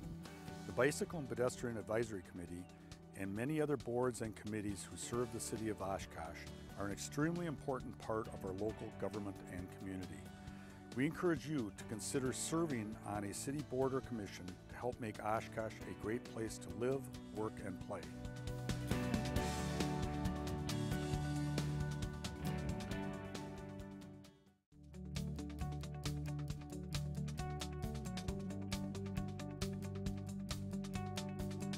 Hi, I'm Matt Mugrower, Chair of the City of Oshkosh Rental Housing Advisory Board. The Rental Housing Advisory Board exists to help improve the health and safety of renters in Oshkosh. We review and make recommendations regarding city policy or changes to the municipal code pertaining to rental housing. One of our main goals is to keep landlords and tenants informed by creating and updating educational materials. as well as finding new and improved ways to make information available to those who need it most. Our board is made up of members of our community, with representation from landlords, renters, and neighborhood associations. We encourage open dialogue between city staff, landlords, and tenants, and we are confident that we can create a better rental community by working together. The Rental Housing Advisory Board and many other boards and committees who serve the City of Oshkosh are an extremely important part of our local government and community. We encourage you to consider serving on a city board or commission to help make Oshkosh a great place to live, work, and play. Back at J.J. Keller Field at Titan Stadium at Oshkosh, a 7-0 lead for Oshkosh West over Neenah here at the break. Nick Bodie, Matt Menzel here from J.J. Keller Field at Titan Stadium. And, you know, Oshkosh West talked about it all week, that if we come out here and play determined football, we have a good chance to win this game. And right now they're playing determined football. They have a 7-0 halftime lead. Yeah, absolutely. Coming in fired up, as we talked about, 52 points against North last week, back here on their home field. And you said it in the opener, partner, you know, playing for pride, playing with nothing to lose. They're going to be risky. They're going to take some shots downfield. They hit a couple nice passes early on in this one, and they've been playing pretty fearless overall. And Framke's been leading them on both sides of the ball. He's been fantastic. So they're confident, and at this point, they got nothing to lose. Lone scorer right now, a 24-yard touchdown reception by Colton Sandstrom. That came second into the second quarter, facing third down when the second quarter began. And for the Rockets, their focus has been on themselves, or at least that's what they wanted to focus on, and trying to regroup after they would lose last week against Fond du Lac 49-7. To say, let's focus on ourselves. Let's not look ahead, even though they know they're playoff bound. They will find out officially who they will play and where tomorrow afternoon. Let's not look ahead. Let's finish strong and prove we're a good team. A team that last year finished tied for first with Fond du Lac in the Valley Football Association South Division. And that's what Coach Steve Young said. He kept stressing to his guys, listen, we know this is a team that you're not jockeying for playoff position anymore, but let's still go out there and compete. This is a good team. We don't want to go into the playoffs off of a loss in our last game of the year. We want to go into the playoffs on a hot streak. Let's try to get something going here, build a little bit of confidence, and BBT. Be better today. Take it one day at a time. Don't look too far into the future. Let's just focus on this game like it's any other game. Well, Coach Levine said that, in referencing Blake Framke, he is a machine. The kid, a machine in that first half too, because not only did he run the football, he blocked, and then defensively he was active. Yeah, and that's what he really felt. Coach Levine said that the linebackers are the strength of this defense. Says they're really fast, but they also have a really high football IQ. Blake Framke, one of those guys there, able to read the play, but also some nice plays from Garrett Albee, Curtis Yoakum, and Bryce Hinn in that invert linebacker spot, kind of that hybrid between a defensive end. When I asked Coach Levine about it, he said it's almost like a standing defensive end, but they'll drop him back into coverage every once in a while. So this linebacker core has been really good for this 3-4 defense. And the Rockets trying to get Logan Morrow involved. He was a go-to receiver numerous times in that second quarter. Yeah, and 6'4". I mean, it's easy to see why. As Coach Levine put it, he's 6'4". He runs like a deer, so we know we've got to bracket him. It's really surprising Sam Dietrich actually overshot him a couple times, because I mean, it's hard to overshoot a guy like that. But at the same time, you got to believe when they're in practice taking reps together, Morrow's probably telling his quarterback, just put it up there on the top shelf where the kids can't get at it. See if I can high point it, snag it, and bring it in. But nice job from the defensive backs in West in the first half, particularly number 22, Sean Bougie, had that interception down in the end zone. And one of a couple of Rocket turnovers on back-to-back snaps of the football from the line of scrimmage, no less. But what I'm anxious to see now is how these teams respond here in this third quarter, because neither team has had really strong third quarters to lean their helmets on, so to speak. In Oshkosh West case, they've been outscored 92-27 in the third. In fact, for the Wildcats as a whole, going to put together a complete game. A four-quarter performance has at times been a struggle. Last week being an exception. Once they got their offense started, there was no stopping the Wildcat attack. For the Rockets, they've been outscored 47-27 in the third. So these two teams are no stranger to slow starts in the third. We'll see what happens in this one, but certainly for the Rockets, you got to feel fortunate to only be down 7-0. If you're the Wildcats, you had a couple opportunities to enhance this lead. Yeah, and if I'm Ken Levine, as you said, you know, coming out here in the third quarter, you want to get some yards, you want to establish some points. You got nothing to lose in this game. I would come out, you're on your home field, take a couple of shots, take a few shots downfield, and also work the perimeter. We saw some outside toss plays go for really big yardage. Perimeter blocking's been nice for West. Looks like the flat defenders from Neenah are a little bit slow to react, kind of too worried about Framke up the middle. So I'd take a couple shots, pitch it to the outside, see if you can break off a big play, try to get in Neenah's head. Well, as we ready to start this third quarter, the Rockets will get the football first. They won the coin flip and deferred. Neenah will position Sam Young. Caden Frisch back to receive the second half kickoff. That from Colton Sandstrom. Sandstrom's touchdown reception, by the way, his third of the season. He's now had touchdown receptions in back-to-back games. He's had one 100-plus yard receiving performance. That came against the Kimberly Papermakers, a 42-14 loss, although Coach Levine quick to point out that they were competitive in the first half. Things got away from them in half number 2, but Sandstrom had 5 catches for 140 yards against the reigning 5-peat state champs. And a really short little pooch punt there from Colton Sandstrom. Not sure if that was intentional or he just didn't quite strike it as well as he'd like to. But Sandstrom, a guy, as we said, coming off of 2 torn ACLs. He missed back-to-back years. So to have a leg injury that serious and be your team's starting kicker tells you there was obviously an injury on their roster. They lost their starting kicker. He's on IR.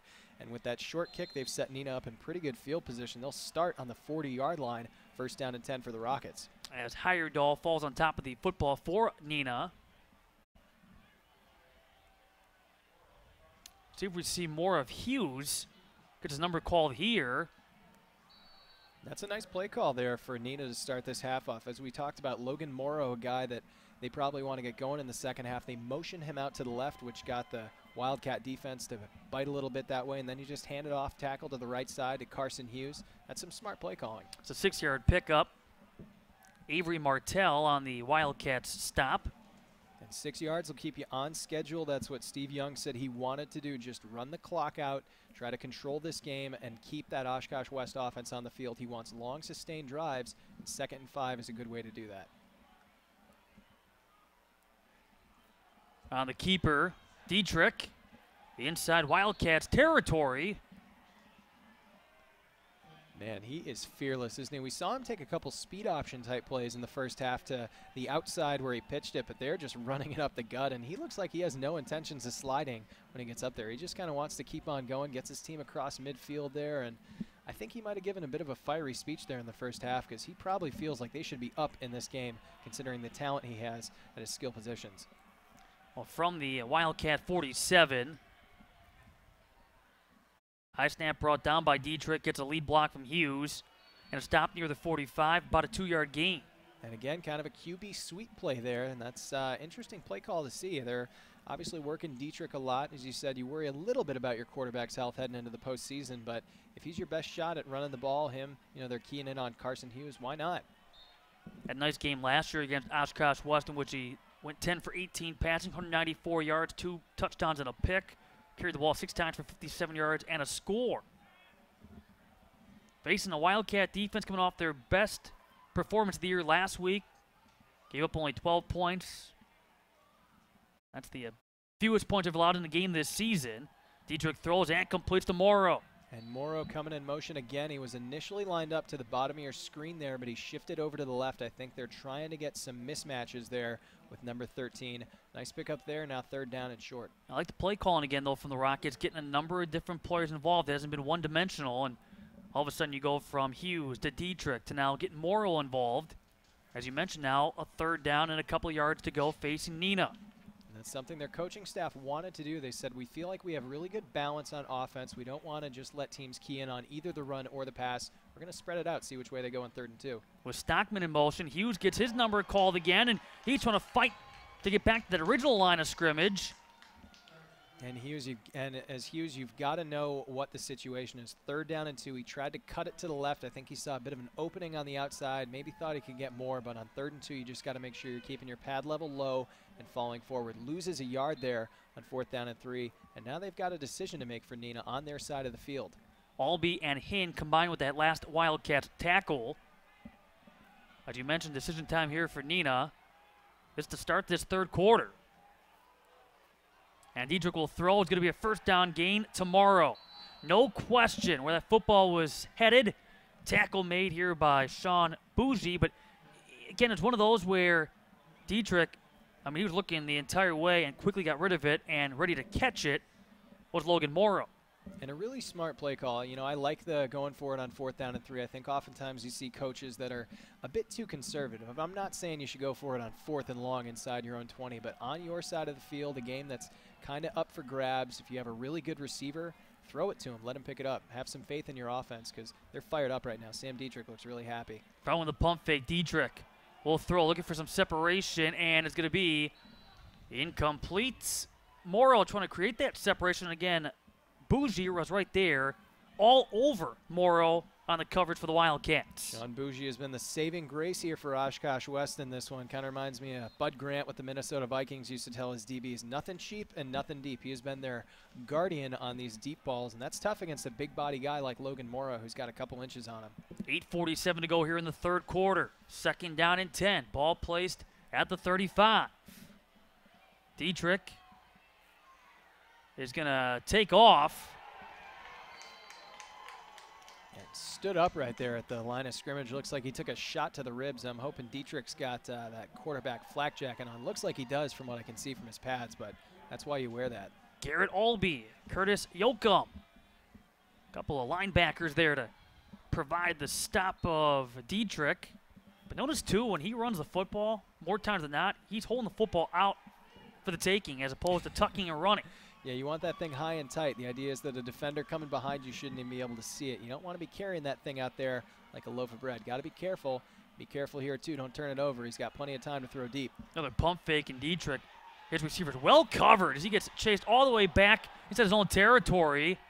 Dietrich is going to throw on the go. It's going to be batted away. Looking for Morrow, and again, guess who's there all over him? It is Sean Bougie, who's had one heck of a game in the Wildcat secondary. And it's really tough to ask even the best defensive backs to stay on their receivers for more than 4 or 5 seconds. That time, Sam Dietrich had all the time in the world to scramble. His O-line even came back and made a couple blocks on guys he was rolling away. Looked like Russell Wilson, but a nice job by Sean Bougie, sticking close to his man, getting in there, timing the hit correctly to knock that ball away. 4th down and 9 here. Get to the 25.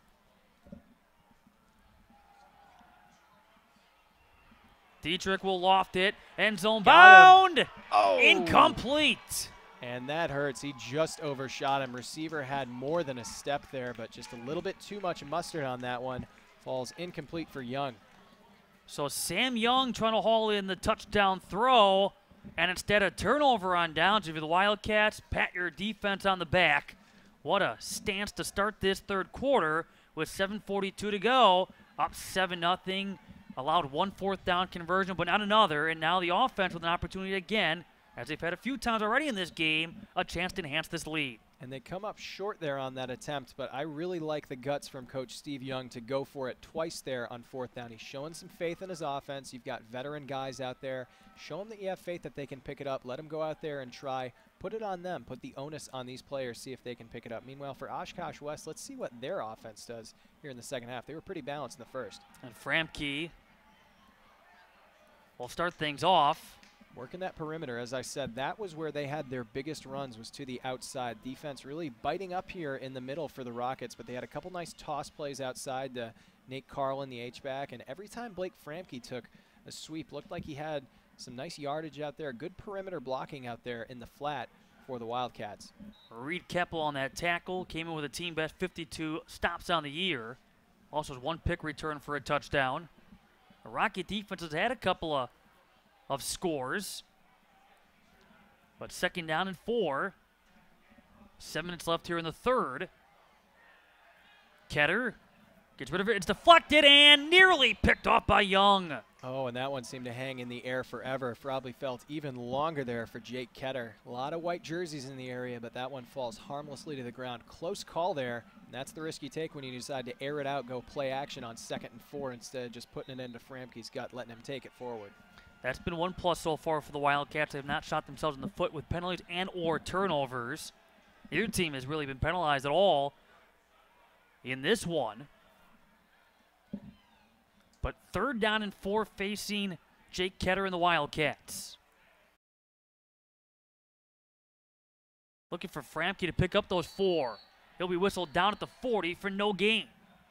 So interesting play calling there, going for it. On 2nd and 4, they tried to dial up a shot play. And then on 3rd down and 4, trying to run it up the middle with Framke. Not the most imaginative. Maybe they try a play action to Framke, or at least fake it and give it to him on a draw play. But they were able to just key in there on number 9. That's the guy they're going to try to stop. And now instead of seeing Jake Ketter punted away, it's going to be Colton Sandstrom with Young waiting back for the Rockets. Out of bounds. Sandstrom had that short kickoff previously to start this drive off. That one goes out of bounds just about a yard away from the previous one did, right out there about the 40 for Neenah. Now the question becomes, if you're the Rockets, what do we have to do to get this offense started? An offense averages about 24 points a game, and last few weeks it's taken a little bit to get going. Against Kimberly, shutout. Against Hortonville, end up winning 31-25 in what was a heck of a battle against the Polar Bears. And then last week, down 14-0, got on the scoreboard, but nothing thereafter. They've been shut out now, and for 5+ quarters in a row. And Coach Young complimented his offensive line in the run game, but he said he thought the skill players needed to execute a lot better against Fond du Lac, and he's not going to be too happy with that one as ball falls to the ground there, intended for one of his H-backs. That looked like number 44. Yep, Luke Elkin. Elkin, kind of the Swiss Army knife. He's been their backup quarterback. They've played him in the slot, even lined up in the backfield a couple of times, so a multi-dimensional guy. But, Coach Young not real happy with the way his skill players have played, so I think Morrow's probably trying to get out there and change his mind. If I'm the Rockets, I'd try some draw plays to Carson Hughes, give it to him on a delay, because we've seen Sam Dietrich with plenty of room to scramble after the DBs drop back to cover. Well, a timeout being taken here by the Rockets. Under head coach Steve Young, back for his 5th season following a couple years as the head coach at Wausau East. Rockets, as we told you, will be in the playoffs for a 5th consecutive year, and what a job that Coach Young has done in turning this program back around, because he came on and inherited a team that won 4 games, but only 2 in conference play, missed the playoffs in 2013. I mean, it wasn't that long ago that the Rockets went 0-9 back in 2010, and now all of a sudden, last year they found themselves tied for 1st in the Valley Football Association South Division with Fond du Lac. It was their first piece of a conference championship since 1999, and before that they had not won a conference title since 1989. And in the playoffs, they won their first round game over Wisconsin Rapids before losing to a very good Appleton North squad 45-7. And Neenah's a big school. Their enrollment is over 2,000, so you're going to have players, you're going to have talent, but that is where coaching really makes a difference. Steve Young's been able to come in and develop players, including his son, number 22, Sam Young. He's had a couple nice plays in this game, was overshot on that long touchdown pass that went incomplete. On 2nd and 10, almost picked off. Sean Bougie in coverage yet again. This guy is everywhere that they're trying to throw. He's having a heck of a night. But it was Colin Jones who nearly picked it off. But that's a great matchup to watch, and as we go along, if this game stays 7-0, it's going to be watching Bougie against Morrow. You got a great defensive back against an outstanding wide receiver, and so far, I would give the nod to Bougie, not just because of his interception into the end zone, but, I mean, especially in this 3rd quarter, he's been all over Morrow, making life rough for the senior wide receiver. And that's tough to do against a guy who has such a size advantage, but Bougie has been everywhere that they're trying to throw the ball. Now they try to come underneath here, which is kind of what I figured might start to happen. I really thought they would bracket Morrow more, but Bougie has played so well they haven't had to double him up, and as a result, that means they have not been able to, they haven't had to give up too much in the run game there. They're still able to load the box a little bit against Carson Hughes. That with Luke Elkin. So 5:58 to go. Again, beyond the halfway point of this 3rd. It stays 7-0 Oshkosh West. And so they got the ball at about the 41-yard line, but they don't even get across midfield. They're getting good field position, but this Neenah offense looking a little bit out of sync here in the second half. They're forced to punt it. That with Van Dyke, Nate Carlin back to receive, and he will have no opportunity. The Rockets will see this ball roll to the 5. It's downed by Luke Elkin. Takes a very nice Neenah bounce thing, as that is about the only positive of having to punt it away from midfield there, is if you have a good punter, takes a nice roll, you can really pin a team back in bad territory. So Oshkosh West is going to be backed up on their own goal line here with 5:43 left to go in this 3rd quarter. And this Rocket defense needs very little help. I mean, they've been outstanding. That's one of the reasons why this team has had a turnaround the last couple of years. A 7-win team last year, 5 the year before that, 6 back in 2015, and then 6 wins in Coach Young's first season of 2014. On the outside with Blake Framke. And Coach Young said it's not just that they're experienced, it's not just that they're talented and big, but it's that they're fast. He feels like he has a lot of speed on this team, especially in the secondary, and even in his front seven. He has some pretty fast linebackers. They are able to chase Blake Framke out of bounds, but he does get the first down, looks like. D to the 17. More breathing room for this Wildcat offense. Framke, he gets tripped up. Kind of a power formation there from Oshkosh West. Looks like that beef package that we heard him talk about earlier on. Snyder on the trip up. One thing you do like about, if you're a Wildcat fan, what they're doing right now with the football, okay, you're giving the ball to Framke a couple of times here. You're not in a hurry up by any means, and that's kind of different from Wildcat teams of the past that like to, you know, rush things a little bit and try to be more up-tempo and throw all kinds of different formations at you. But right now, you're trying to protect a 7-point lead and try to keep that clock in motion in the process as a couple of flags will come flying in with a false start here against West. Yeah, and that's kind of different from them. As you said, they're used to coming out, spreading the field with 3 and 4 wide receivers, attacking, trying to play up-tempo, put the stress on you. But when you're protecting a close lead like this, that can be an issue. That's always been the philosophical problem with offenses, even dating back to the 80s and 90s. People always criticize June Jones and the run and shoot, saying you can't protect a lead with it when you're airing it out all the time. Well, it makes me wonder, the Wildcats being in this situation they've not been in very often, how do they handle it? Yes, they've lost a couple of close games in overtime, lost against Wausau West. They lost by 8 at Hortonville, but it's not often that they've been playing with a 7-0 lead or a one-possession lead in the second half and trying to protect that lead as Framke gets this carry. Last week, I mean, they were, by this point, already well in the win column against Oshkosh North, and so the question now becomes, how do they handle this situation? How do they handle this pressure? And, again, a team that came in a blend of experience and youth, now put in a different situation that, at least for those that are returning, will serve them well coming into the future. And they come out in that power set. That's the beef package that Coach Ken Levine designed for short yardage situations, probably just trying to run the clock out, stay on schedule, but it has the opposite effect. Now you have 3rd and very long on your own goal line. Inside of 4 minutes left here in the third, Ketter throwing, and it's going to be almost intercepted. Isn't that the story of this game? Luke Elkin with a drop pick for the Rockets. There have been a number of drop footballs on both sides of the ball for Neenah. And I would expect to see them come after this punt pretty aggressively. This is going to be right up on Oshkosh West goal line. A block down here, especially in a game that's just 7-0, could really be a huge momentum shift. It was not a real strong punt the last time we saw Sandstrom get rid of it. Back to receive, it is Sam Young. He is kicking into the wind here. A little bit of a breeze coming off the Fox River down here on J.J. Keller Field. And that's not going very far. Hangs the ball up in the air.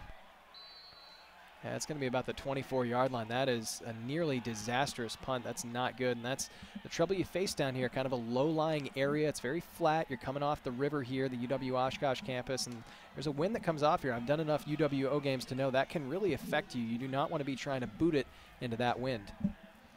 Well, now here's a golden opportunity, perhaps the best scoring opportunity of the game for the Rockets, with the exception of the interception they threw in the end zone that Sean Bougie was able to pick off in the second quarter. Sam Dietrich is a bit of a gunslinger. I would not be surprised to see them come out on this first play and go for it all right away here as Carson Hughes waves off another teammate. Looks like they were a bit confused about the personnel, but I wouldn't be surprised to see Hughes maybe stand a block. They got 4 wide receivers out there. Let Sam Dietrich take a shot to the end zone. 3:45 left here in the third. Instead, running the football and getting Young involved. Young to the 19. He's able to gain 6. And Young, a guy who pretty much does everything. When you're the coach's kid, you're going to learn how to play every single position on that field, and he has done it all for him. Offense, defense, he's a punt returner, he's a kick returner. He can probably come out there and play long snapper if they really needed him to. Nice job there on the carry. Now 2nd down and 4, staying on schedule for Neenah. Yeah, Sam's dad, Steve, played collegiately at nearby Lawrence. I thought Steve Young played at BYU. Yeah. And then hey, other Steve Young. Then for the Niners for many years. Here it's 2nd down and 4. Young again. Coming with that same play there off the edge, using Carson Hughes as a perimeter blocker. Hughes didn't really have to touch anybody, though. There is a nice opening, and it'll be another first down as they move the chains yet again. So Neenah capitalizing off of what was pretty excellent field position, really handed to them on a silver platter after a very short punt from Oshkosh West. Inside of 3 minutes left here in the third. Rockets knocking to the door inside the red zone. First down and 10 from the 14. Getting the right personnel on the field. Changing up their personnel. I'll be interested to see where number 44, Luke Elkin, lines up here. They've kind of put him everywhere. Looks like he's going to be in the slot here to the right side. Yeah, they also move. Young as a receiver. And you see the handoff that goes to Elkin. Able to make a couple of guys miss. Taking an effort for Framke and Bougie to bring down Elkin. Putting on some nice moves there. Luke Elkin, who's been a backup quarterback for him. He's played receiver. Kind of reminds me of what Sean Payton's doing with Taysom Hill right now. When he's on the field, you got a feeling it might go to him. They might key in on him. But here is a penalty against the Rockets. And again, it's in the area holding. And we saw this during that near touchdown scoring drive in the second, too, where haven't penalized a ton, but a couple of tough moments when they start to get momentum, shoot themselves in the foot. And if you want to kill momentum, just go out there and grab a hold of a defender's jersey. Now you're knocked back. You had a nice gain. First down and 20 now. And you got to go with something short yardage or medium yardage just to get it into even 2nd and 10 territory. So back to the 24 as we approach 2 minutes left here in the third. Dietrich throwing high. It's hauled in. The catch complete to Marcus Hickey. And that's exactly the right play call there from Steve Young. Just get your guys back to the sticks. 2nd and 9 now. You can pretend like it's just a normal down because you do not want to be sitting back there on 2nd and 20 and then 3rd and long. So to the 13. In a minute 30 here, they are driving with the wind. I got to believe they might want to score here pretty quickly because Neenah does not want to be throwing the ball against the wind that we saw give the West punt team some trouble here that set them up on this drive. Minute 23 now before they flip the field.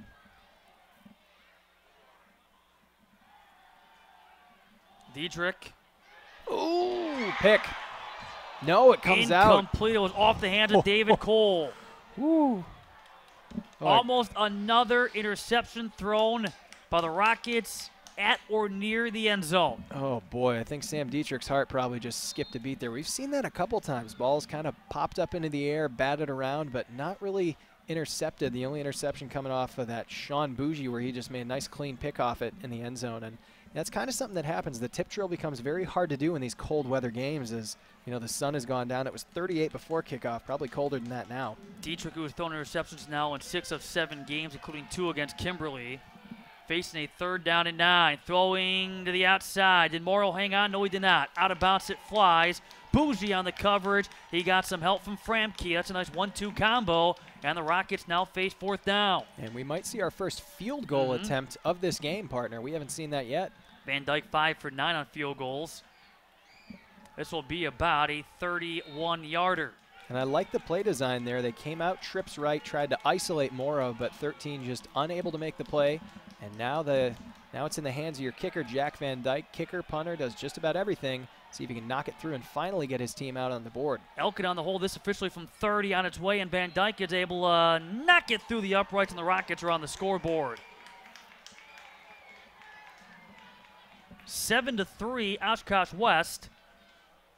62 seconds left here in the third. And this is not the type of game I figured we'd see. I thought we'd either see West coming out and, really, you figured it'd be high scoring. If West was going to be competitive, I thought it would have to be in a shootout. I did not expect the first quarter to be all punts and to see West come out here and run the ball so much. So Van Dyke able to knock through his 6th field goal. And all of a sudden it's game on here, in case it wasn't before. Rockets finally on the board. With 62 seconds left here in the third, but as you mentioned, now you start, we'll talk more about it as we get to the 4th, I'm sure, but you talk about that wind that is blowing, and it's a steady breeze right now, will now be to the benefit of the Wildcats in that 4th.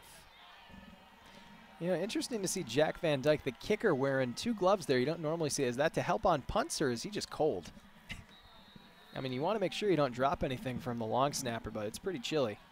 Well, Carlin and Sandstrom back to receive this kickoff. Carlin, the dangerous H-back. He's got some moves in the open field, so if he can receive this one, could be something interesting. Going to go the opposite end of the field, though, and roll out of bounds onto the track here at J.J. Keller Field in Titan Stadium. Of course, this being the first of 2 games on this Friday here from Oshkosh Media. More football that comes as we wrap up the regular season. The playoff-bound Hortonville Polar Bears taking on Oshkosh North, trying to avoid going winless for a second consecutive year. They will kick off at approximately 8 p.m. here from J.J. Keller Field at Titan Stadium. And that's the nice thing about this field turf down here at Titan Stadium. You can have 4 or 5 teams play here in a week. It's not going to tear up the turf too bad as it would with a grass field. Well, Lord's Academy able to wrap up their regular season here last night. Out of bounds, incomplete, looking for Ryan Schleiss. But Lord's Academy wrapping up a regular season, which they will finish tied for first in the Trailways South with Johnson Creek and perhaps Fall River if they can pick up a victory tonight. And off target there, slicing a little bit to the right side. Looked like one of my golf shots. See if they don't go with a run play here on 2nd down and 10. Now keep that clock moving. We'll see Framke. Slot right to Ketter. Coming back out with 4 receivers, including Carlin and Ambroso. Looks like Neenah might be sending a couple linebackers in a blitz here. Now they're going to back off. And guess who? Heyerdahl. Framke gets the tip pass. Framke forced to the sideline up near the 20. But again, it was Heyerdahl putting the pressure back on Jake Ketterston we saw quite a bit of in that first quarter. Heyerdahl was all over him in the first quarter. I mean, I don't know if they changed up their blocking scheme or just started assigning somebody to chip him. They were finally able to stop him, but number 2 was absolutely terrorizing the West offense in the opening stanza of this game. 3rd down and 9, 49 seconds left in this third. See how aggressive they get here from their own 20-yard line on 3rd and long. We were scoreless after 1. It was 7-0 Oshkosh West at halftime. They scored seconds into the second, and a flag will fly in. Was there an illegal shift?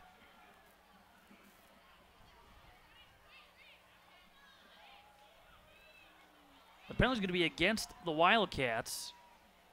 And so bad just got worse there. You already had 3rd and 9 deep in your own territory, and now going to be backed up even further. I wouldn't be surprised they just hand this off to Framke and try to punt it away. 3rd and 14 now for Oshkosh West.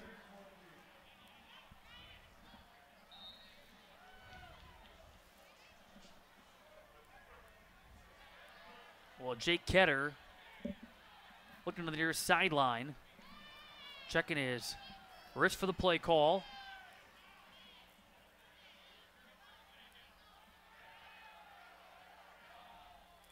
And it's juggled, bobbled, and hauled in by Colton Sandstrom. But again, it took 2, a double team on Reese Heyerdahl, and he still was able to split those 2 and put pressure on Jake Ketter and forced him to hurry up on that throw. Yeah, and he has been really good. This Neenah secondary's got to be glad they have number 2 on their side, because this front 7 has been really creating some nice opportunities for them to bat balls away. I think they're going to come away with an interception before this one's over, because there have just been too many that have been very, very close to getting knocked away. So as the last couple of seconds tick down, Neenah will get the ball back once again, see what the wind does to this punt. They might just let the clock run out, try to flip the field here before they have to kick it away. Ketter back out there as the punter. And with 2 seconds left here in the third, Rockets about to take a timeout. And a smart timeout there from Steve Young. We saw their previous punt into this wind here got down at the 24-yard line, so take a timeout. Don't let the field get flipped. Make him kick into the wind again. Try to set yourself up again. But mental note, they're down to 1 timeout left. That could come back to bite you in a close game like this. Just 4 points the difference between these two. Somehow it doesn't feel that close. You know, it feels like momentum-wise, Oshkosh West should be ahead by, maybe a touchdown or 2. That or this game is scoreless. I mean, it's been that kind of battle, too, where it just seems like positive yardage regularly, it's been hard to come by. That's a credit to both sides' defenses. I mean, they came ready to play, and they put some pressure on, but it's also we've seen some drop passes that probably should have been hauled in. Yeah, and that happens when the weather gets cold. Sometimes these high-flying offenses, that new-age passing attack that West likes to run, that can be a problem if you're playing outdoors in the Midwest. I mean, most were wearing shorts 2 days ago. I know I was. In these parts.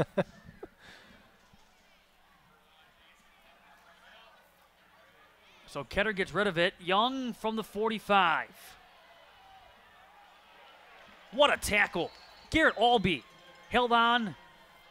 That's a Young's leg. Would not let go in the third quarters in the book. So the Rockets get a 30-yard field goal from Jack Van Dyke, and through 3, Oshkosh West maintaining a lead, this time at 7-3. You're tuning in high school football from Oshkosh Media. Oshkosh Media is government programming on GovTV, community programming on Life TV, and community radio on Oshkosh FM 101.9. Todd's a great guy. I mean, look at him. What a sweetheart. Attaboy. Wait, Todd, what are you doing? How totally selfish and un-Todd-like of you. Come on, Todd. Come on, man. Oshkosh Media is government programming on GovTV, community programming on Life TV, and community radio on Oshkosh FM 101.9. To the fourth quarter we go here from J.J. Keller Field at Titan Stadium in Oshkosh. A 7-3 lead for the West Wildcats, looking to snap a 5-game skid to Neenah and looking to pick up a third win. They do have one more game left, an additional 10th game added to their schedule for Thursday at Appleton East.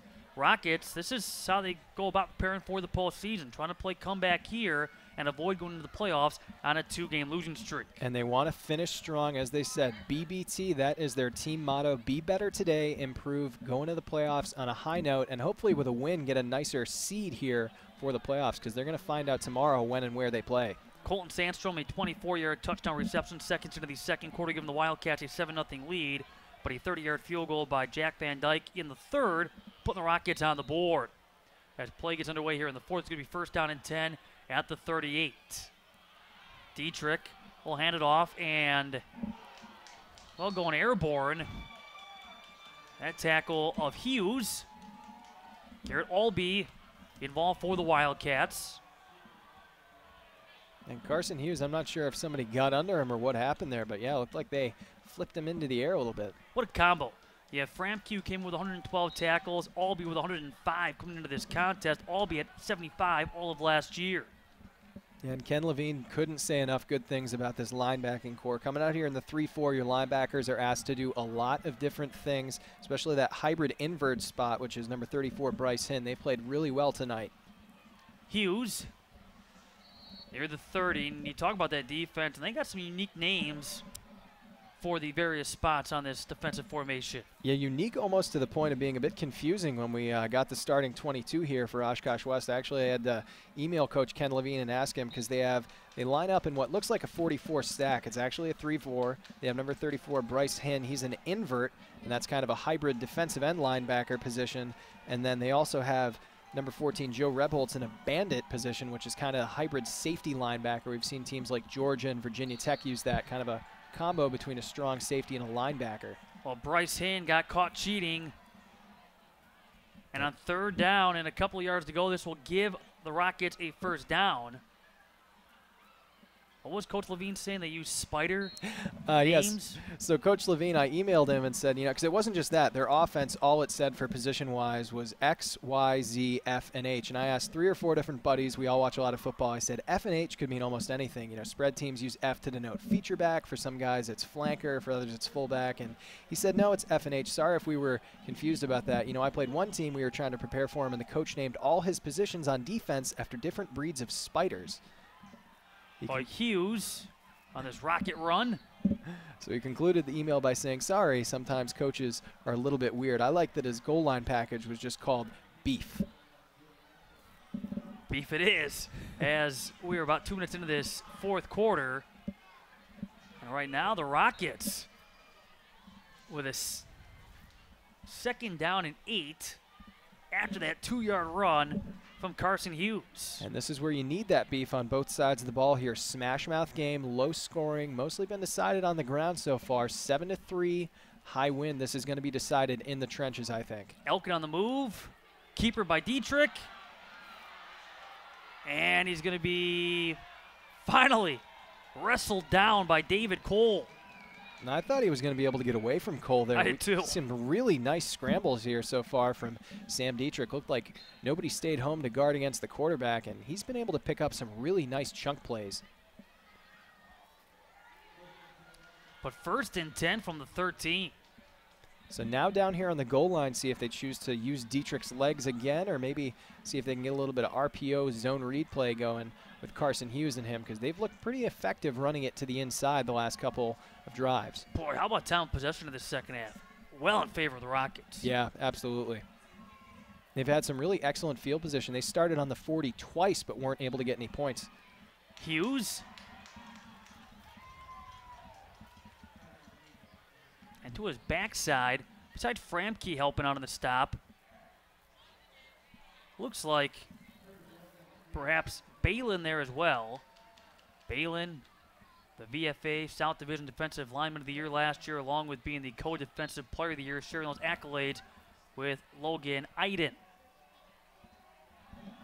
And Iden, a very, very nice player here. We'll see if they decide to dial up here on 2nd down and 9 towards the goal line. I mean, at this point, do you just start trying to take shots for the end zone, or are you still trying to chip away at that yardage piece by piece?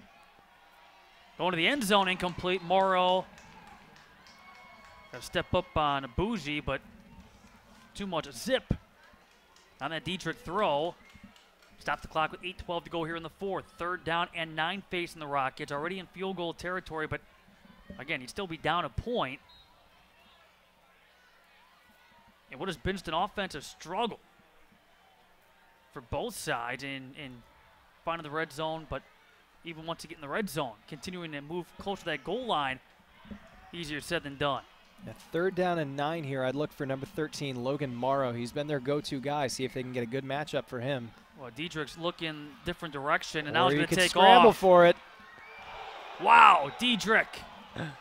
And showing some toughness, pops right back there up on the turf. He knows he picked up the 1st down. Looks like he's jawing a little bit with the defense. It depends on what official you look at, because the outside official has a mark short. That's going to be right about there. That might kind of require a measurement. Dietrich certainly thinks he picked it up, but confidence is not a problem there for number 3. They do, in fact, give him a 1st down. So it's going to be 1st and goal from the 3. Down here on the goal line, Sam Dietrich looks very hungry. I wouldn't be surprised to see him maybe fake a handoff and just take it in himself. Maybe a bootleg or something, but his legs have been their best weapon so far here on this drive. He's yet to record a rushing touchdown this season. Had a rushing touchdown, though, against Oshkosh West last season. Might have another one here down on the 3-yard line now. I'm not exactly sure as we have a stoppage here. A timeout being taken, I believe, by the Wildcats, but I believe they gave Dietrich the sideline because they stopped the clock, which didn't see that they called him out, but they was in fact ruled out of bounds. But 1st and goal from the 3 when play resumes. For the Rockets following this one, they, like so many, will wait to see what their path to Camp Randall will be. The WIAA will release the official playoff field around midnight tonight. The 8-team regional groupings around 1:30 a.m. And then sometime tomorrow afternoon, the actual playoff bracket and matchups will be announced, all 7 divisions. And again, the Rockets will be somewhere in Division 1. Yeah, they're a big school, over 2,000 in enrollment, as we said, one of the bigger schools in the state of Wisconsin. I graduated from Sun Prairie with about 600 people. We were around 2,200 my senior year, so it's going to put you in D1 against some really, really big schools here. Tough path this year in Division 1 to get to Camp Randall. See what they can do now on 1st down and goal from the 3-yard line. Some extra backs here in the backfield. 1 wide receiver, though, to the top of your screen.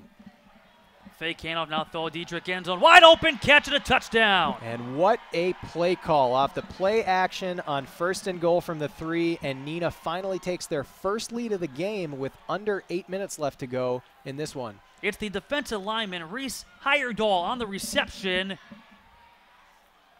Last guy you'd ever suspect. He's been giving you nightmares on defense. Now comes out here on offense as well. You think he's going to be part of this short yardage goal line package, just a blocker up front, maybe a carry up the middle, but a nice play call there from Coach Steve Young. And now Van Dyke, who's 22 of 24 in extra points.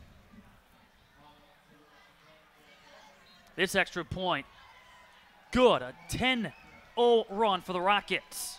Now up 10-7 with 7:59 left in regulation. And by the way, it came off a Rockets timeout, and so they're out of timeouts.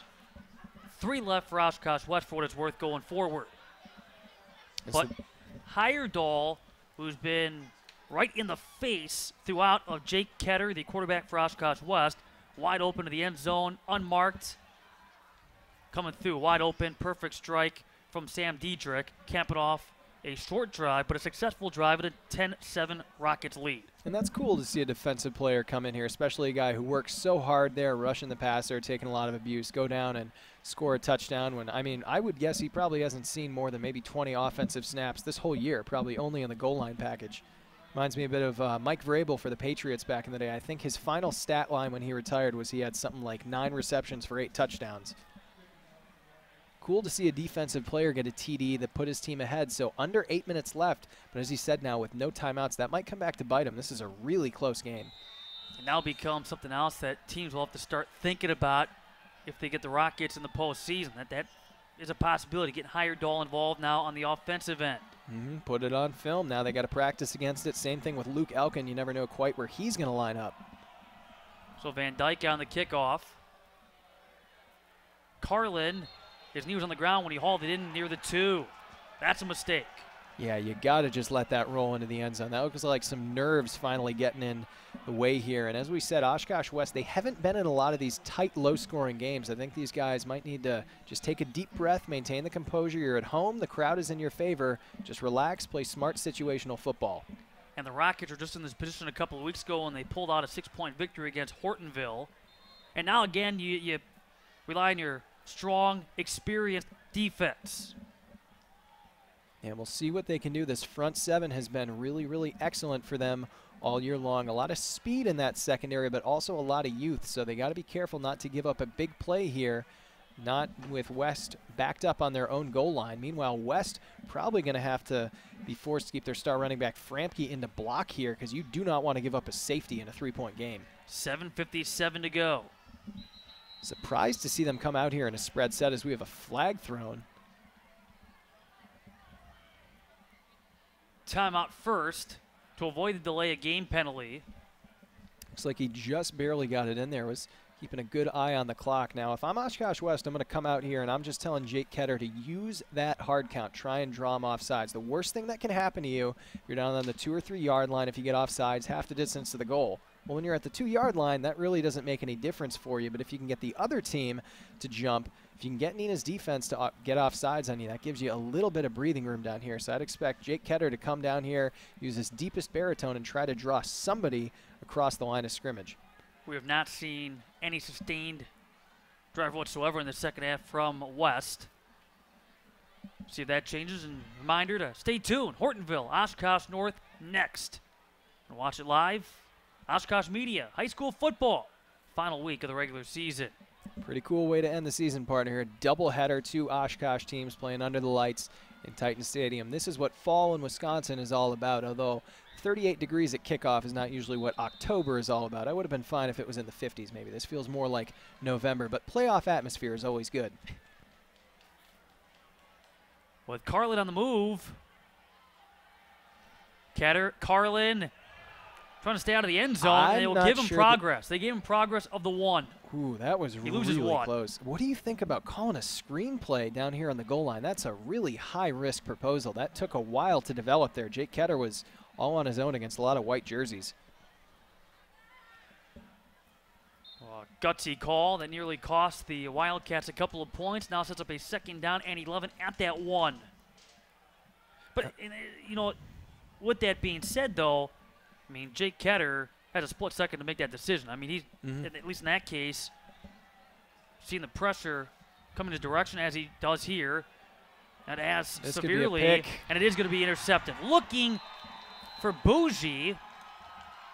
Yeah, on the offensive side, but was picked off instead, and the reception for Van Dyke. And so Bougie, who's been getting the interceptions and batting the ball away all game, now has it done to him. And I'm not quite sure about that play call here, partner. Down on the goal line, on the 1 yard line, I understand trying to, be gutsy and maybe catch him off sides with a deep pass, but Jake Ketter is not going to have time to set his feet, get comfortable the way you should when you're throwing a deep ball. When you're throwing it from your own end zone, you're going to be forced to make some fast decisions, and that can lead to turnovers here. So now the Rockets with a chance to put this game away in the closing minutes. Still 2-1 Rockets and turnovers in this game, but they have taken care of the ball in this second half. Hughes on the run, but now getting that clock back in motion. Just over the halfway point remains in this fourth. And this is what Steve Young talked about. He practiced with his team all week in practice, having long, sustained offensive drives, trying to keep, his theory was to do it to try and keep West's normally high-flying passing attack off the field. But now that's going to pay off for him because you guys are comfortable going with a slower tempo, just running it in between the tackles and trying to chew that clock up with 6:30 left here in the fourth. Hughes stuffed at that 30 for no gain. 3rd down and 5. But again, the game clock will be inside of 6 minutes by the time this ball is snapped again. So again, intermittent breeze. What wind there is would be blowing in their face. So that's kind of the question if you're Steve Young. If you're unable to, move the ball very far, get a touchdown, how close do you have to be comfortable sending your field goal kicker out there to attempt one? Jack Van Dyke's got a pretty good leg. We've seen him with a couple of nice boots. So if he can give you a 6-point lead, that would be very big here with just 5:48 left to go in this game. See what they can pick up here on 3rd. 3rd and 5. And stopped here. Dietrich, Framke on the Oshkosh West tackle. And so 4th down and about 2 or 3 yards to go. And the Rockets are out of timeouts. And it looks like they waved the field goal unit off, but 4th down and short. Maybe they're just going to try and draw West off sides if they can here. It's worked once already. Luke Elkin back onto the field. It would be a pretty long field goal here, so looks like they're going to keep him out there on 4th down and 2. This is big time. Blitz coming here from West in his face. Dietrich sacked. He was sacked by Albee, help from Framke, and a turnover on down. Huge play call there from Ken Levine, having the guts. Send everybody on that one. Not be worried about anything other than getting into the backfield for a stop. That's big time. Ball turned over, and now West has the opportunity to carve their own destiny here. 1st down and 10 with 5 minutes left, only down 3. And 2 timeouts left for the Wildcats. 10-7 Rockets. So pressure is on now for the Wildcat offense. Like you said, they haven't been able to get much of a long, sustained drive going really anywhere in this second half. But if you're going to have a drive that goes for some points, now is the time to do it. 5 minutes left in this game. You got to buckle down. Ketter throws over the middle. That's going to be complete. Sandstrom to midfield. A gain of 15. Sandstrom took a shot there. Really nice job holding on. He's a little bit slow to get up as he's almost exactly on midfield there on the Clash the Titan logo. And now you're starting to see the Wildcats, that up-tempo offense, quickly trying to get back what is now the line of scrimmage with a 50 and keep things moving, but waiting for the chain gang to get in positioning. Sandstrom might be a little bit shaken up. He initially waved off a substitute, but it looks like the coaches said, no, you're coming out. Replaced. Sending Max Petrick, number 89 there, sub for him. So 1st down and 10 on the 50-yard line exactly. See if they can cross midfield and get some points. 4:37 to go. With Carlin in motion. Ketter throws to the outside. That's complete. Nice turn to the inside. And a catch and run. That goes the route of A.J. Ambrosio. And again, it keeps everybody moving downfield with 4:23 remaining.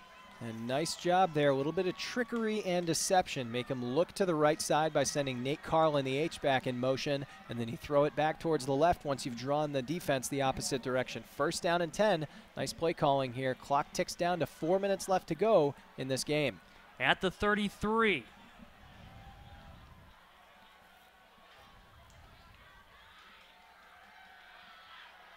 Ketter avoids a couple. Breaks free, but then getting a piece of the ankle. Did Jeff Schneider. Oh, wow, what a move by Jake Ketter. He looked like a matador back there. Had a couple of bulls charging at him, but just kind of one quick step. I thought he was just stepping up in the pocket, but keeping his eyes downfield. Nice job pulling it. Made a couple of moves on defenders. So it's 2nd down and 6. Good composure here from Jake Ketter so far. This is where you need your young quarterback to be at his best. 3:25 to go. Everyone getting on the same page. Framke slot right. Bottom of your screen is Sean Bougie. With Carlin on the move. Dump off. And Framke maybe gained a couple. Stop for the Rockets for Ethan Parker. Nice. Inside of 3 minutes left. Nice job by Neenah sniffing out that screen pass there to Blake Framke, not letting him get too much, because if you give him a yard or two, he's able to build up a head of steam. He's a big physical back. You don't want that guy in your secondary. Nice job containing him, forcing a 3rd down and 8.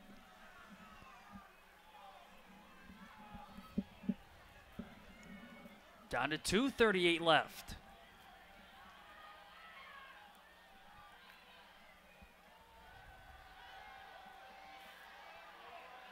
Ketter gets a key block. Looking for anybody downfield, and it's going to be incomplete. Bougie, the Wildcat upfield. Ambrosio further downfield. It now brings up 4th down and your ball game with 2:23 to go. And he just skipped it off the turf there. Nice job there by Bougie playing situational football, just trying to get down to the turf, snag it, and go down there at the first. But 4th down and 8, this is the ball game.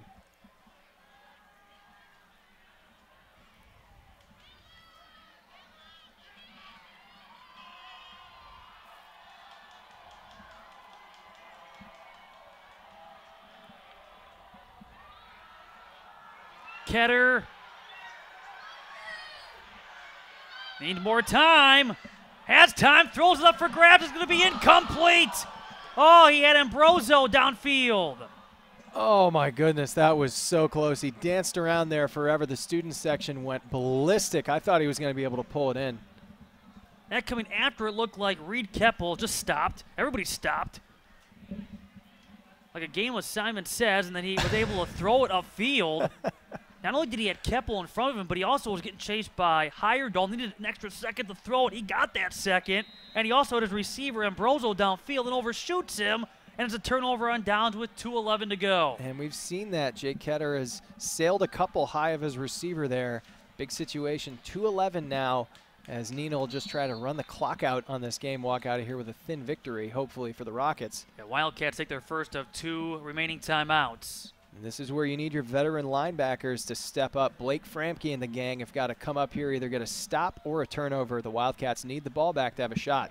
Well, how about the Rockets, who are about to win a 7th game for a 2nd consecutive year, and when this goes final, they will be 5-0 on the road after they went 1-4 away from Rocket Stadium. That could be key.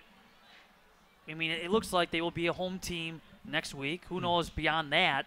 But this is a team that has found ways to win when having to take the big yellow school bus. Yeah, absolutely. And being able to win on the road is a huge part of being able to compete in the playoffs. That, along with veteran composure, guys like Sam Dietrich, who have been around here for a while, have some playoff experience, that's going to be really big for them heading into the postseason. These guys have been really good tonight. They've played pretty smart football, really, other than kind of a superhuman effort by Sean Bougie on the defensive side of the ball.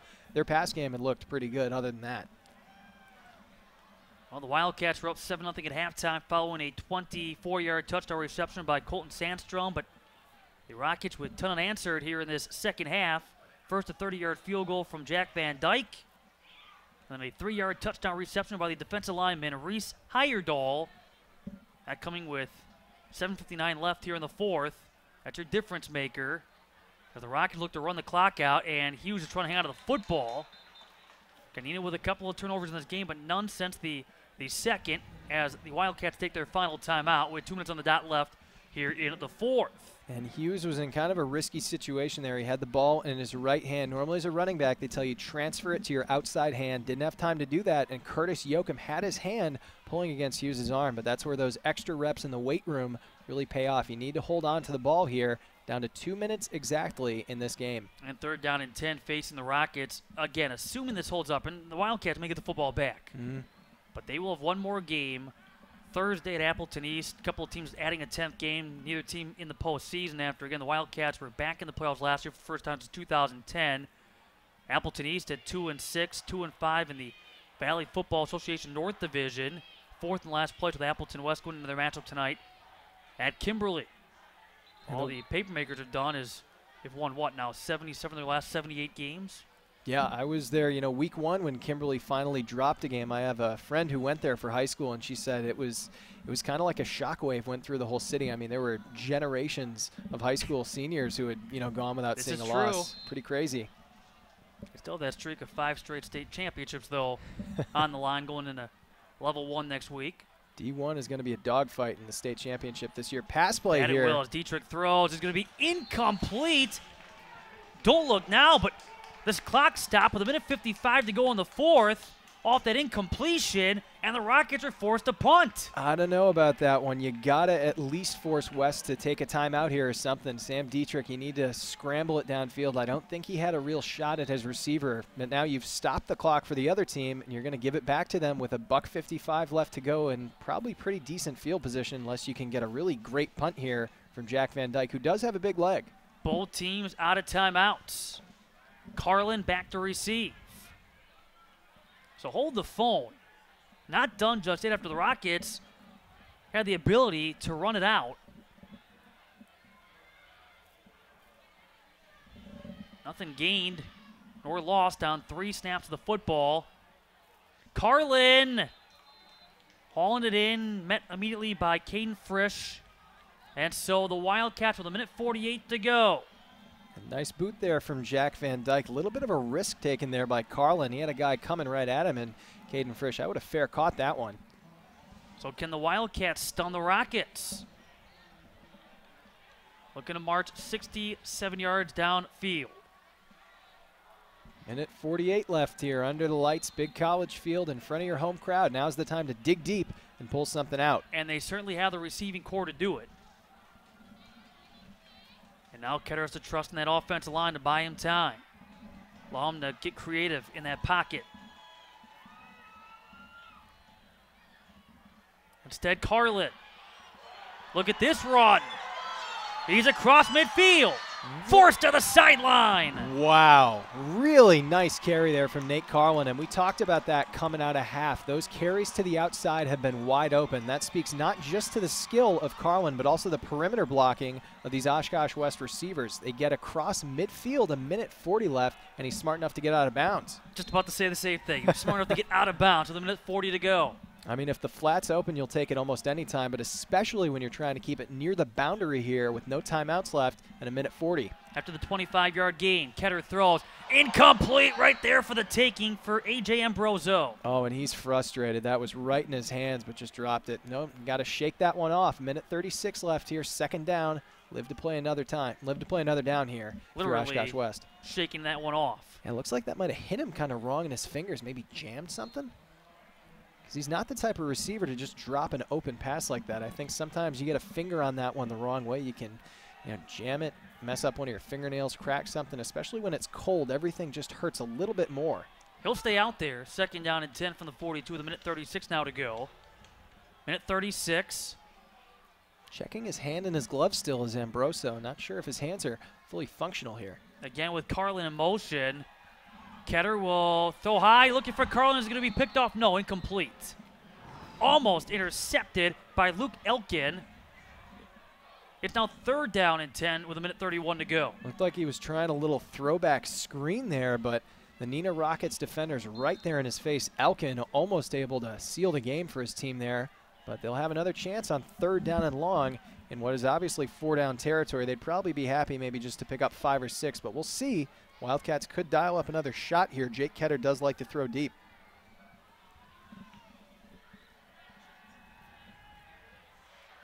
Looking to do so here. He points, he throws, it's going to the end zone. It's going to be picked off, or was he out of bounds? He was out of bounds, I think. Indeed, after it was picked off by Sam Young. And Young slips on the track there a little bit. That's the risky take there, diving towards here in J.J. Keller Field. Again, Bougie was downfield for the Wildcats with 1:21 to go and 4th down facing west. So after a 25-yard run play with Nate Carlin, nothing since. And now, here's your ball game. Here we go, 4th down and 10. See what Oshkosh West is able to dial up. Might be another deep ball here for Sean Bougie. This time more time for Ketter. Just trying to get the first down, and oh, it's going to be close. Ambrosio, he's right there. I don't and think. And well, no sign yet. All based on the spot, and the Wildcats are jumping up and down as though they've been given the first down, and they have, in fact, earned the first down. Ambrosio doing a fine job catching and knowing where he was and adjacent to the first down stick and not getting out of bounds, but continuing to move forward to get that extra yard or so to make sure he earned the first down. Smart situational awareness there by Ambrosio, knowing exactly what he had to pick up. If you're in Madden, that awareness rating is going to be about a 99 for a play like that. Minute 13 to go. Carlin on the move. Ketter trying to throw across his body and earning some mileage. Underthrows. This pass is now picked off. That's your ball game. And he came up short looking for Sean Bougie, who is devastated down there on the field. Instead, it is pick number 2 for Van Dyke. Both teams with 2 turnovers on this night, and the Rockets will leave here victorious in come-from-behind fashion and head to the playoffs at 7-2. The Wildcats at 2-7. So big shout out here to Jack Van Dyke, number 26, seals the game. He's had an excellent night, punting it and kicking it into the wind a couple of times. Really a multi-talented guy, and this is the type of player you're going to need in the playoffs. Guys who can do many things, do them well, and maintain composure in the 4th quarter of a tight game like this. And the victory formation for Dietrich. Remember, Van Dyke got the score and started in the 3rd with a 30-yard field goal for Neenah. So they will wait now. When the official playoff field's announced around midnight, 18 regional groupings around 1:30 a.m., and then tomorrow afternoon, the playoff brackets and matches will be announced with the Rockets in the postseason and the Wildcats wrapping up the regular season on Thursday. So 10 unanswered in the second half for the Rockets as they will beat the Wildcats for a 6th consecutive meeting. And a nice comeback here from Neenah, but you know, this Oshkosh West team has nothing to hang their heads over. They came out here, they fought very hard at the end of the year, and this was a game, as you said, for pride. They played with a lot of it.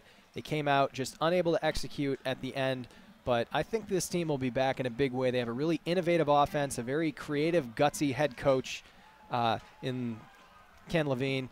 And you can't ever count this team out. Very competitive conference, good sportsmanship here on both sides. And we'll see what Neenah can do in the playoffs. And again, the game-winning touchdown, Reese Heyerdahl with 7:59 left in regulation. A 3-yard touchdown reception following a timeout. And the Rockets prevail by the final score of 10-7. For Nick Bodie and our entire crew, Matt Menzel, thanks for watching here from J.J. Keller Field at Titan Stadium. Again, the final score in come-from-behind fashion. The playoff-bound Neenah Rockets knock off the Oshkosh West Wildcats 10-7. Be sure to check out OshkoshMedia.org for more local content and like Oshkosh Media on Facebook. Oshkosh North against Hortonville is coming up next. Kickoff at 8 p.m. Thanks, everybody, for watching. This has been a presentation of Oshkosh Media.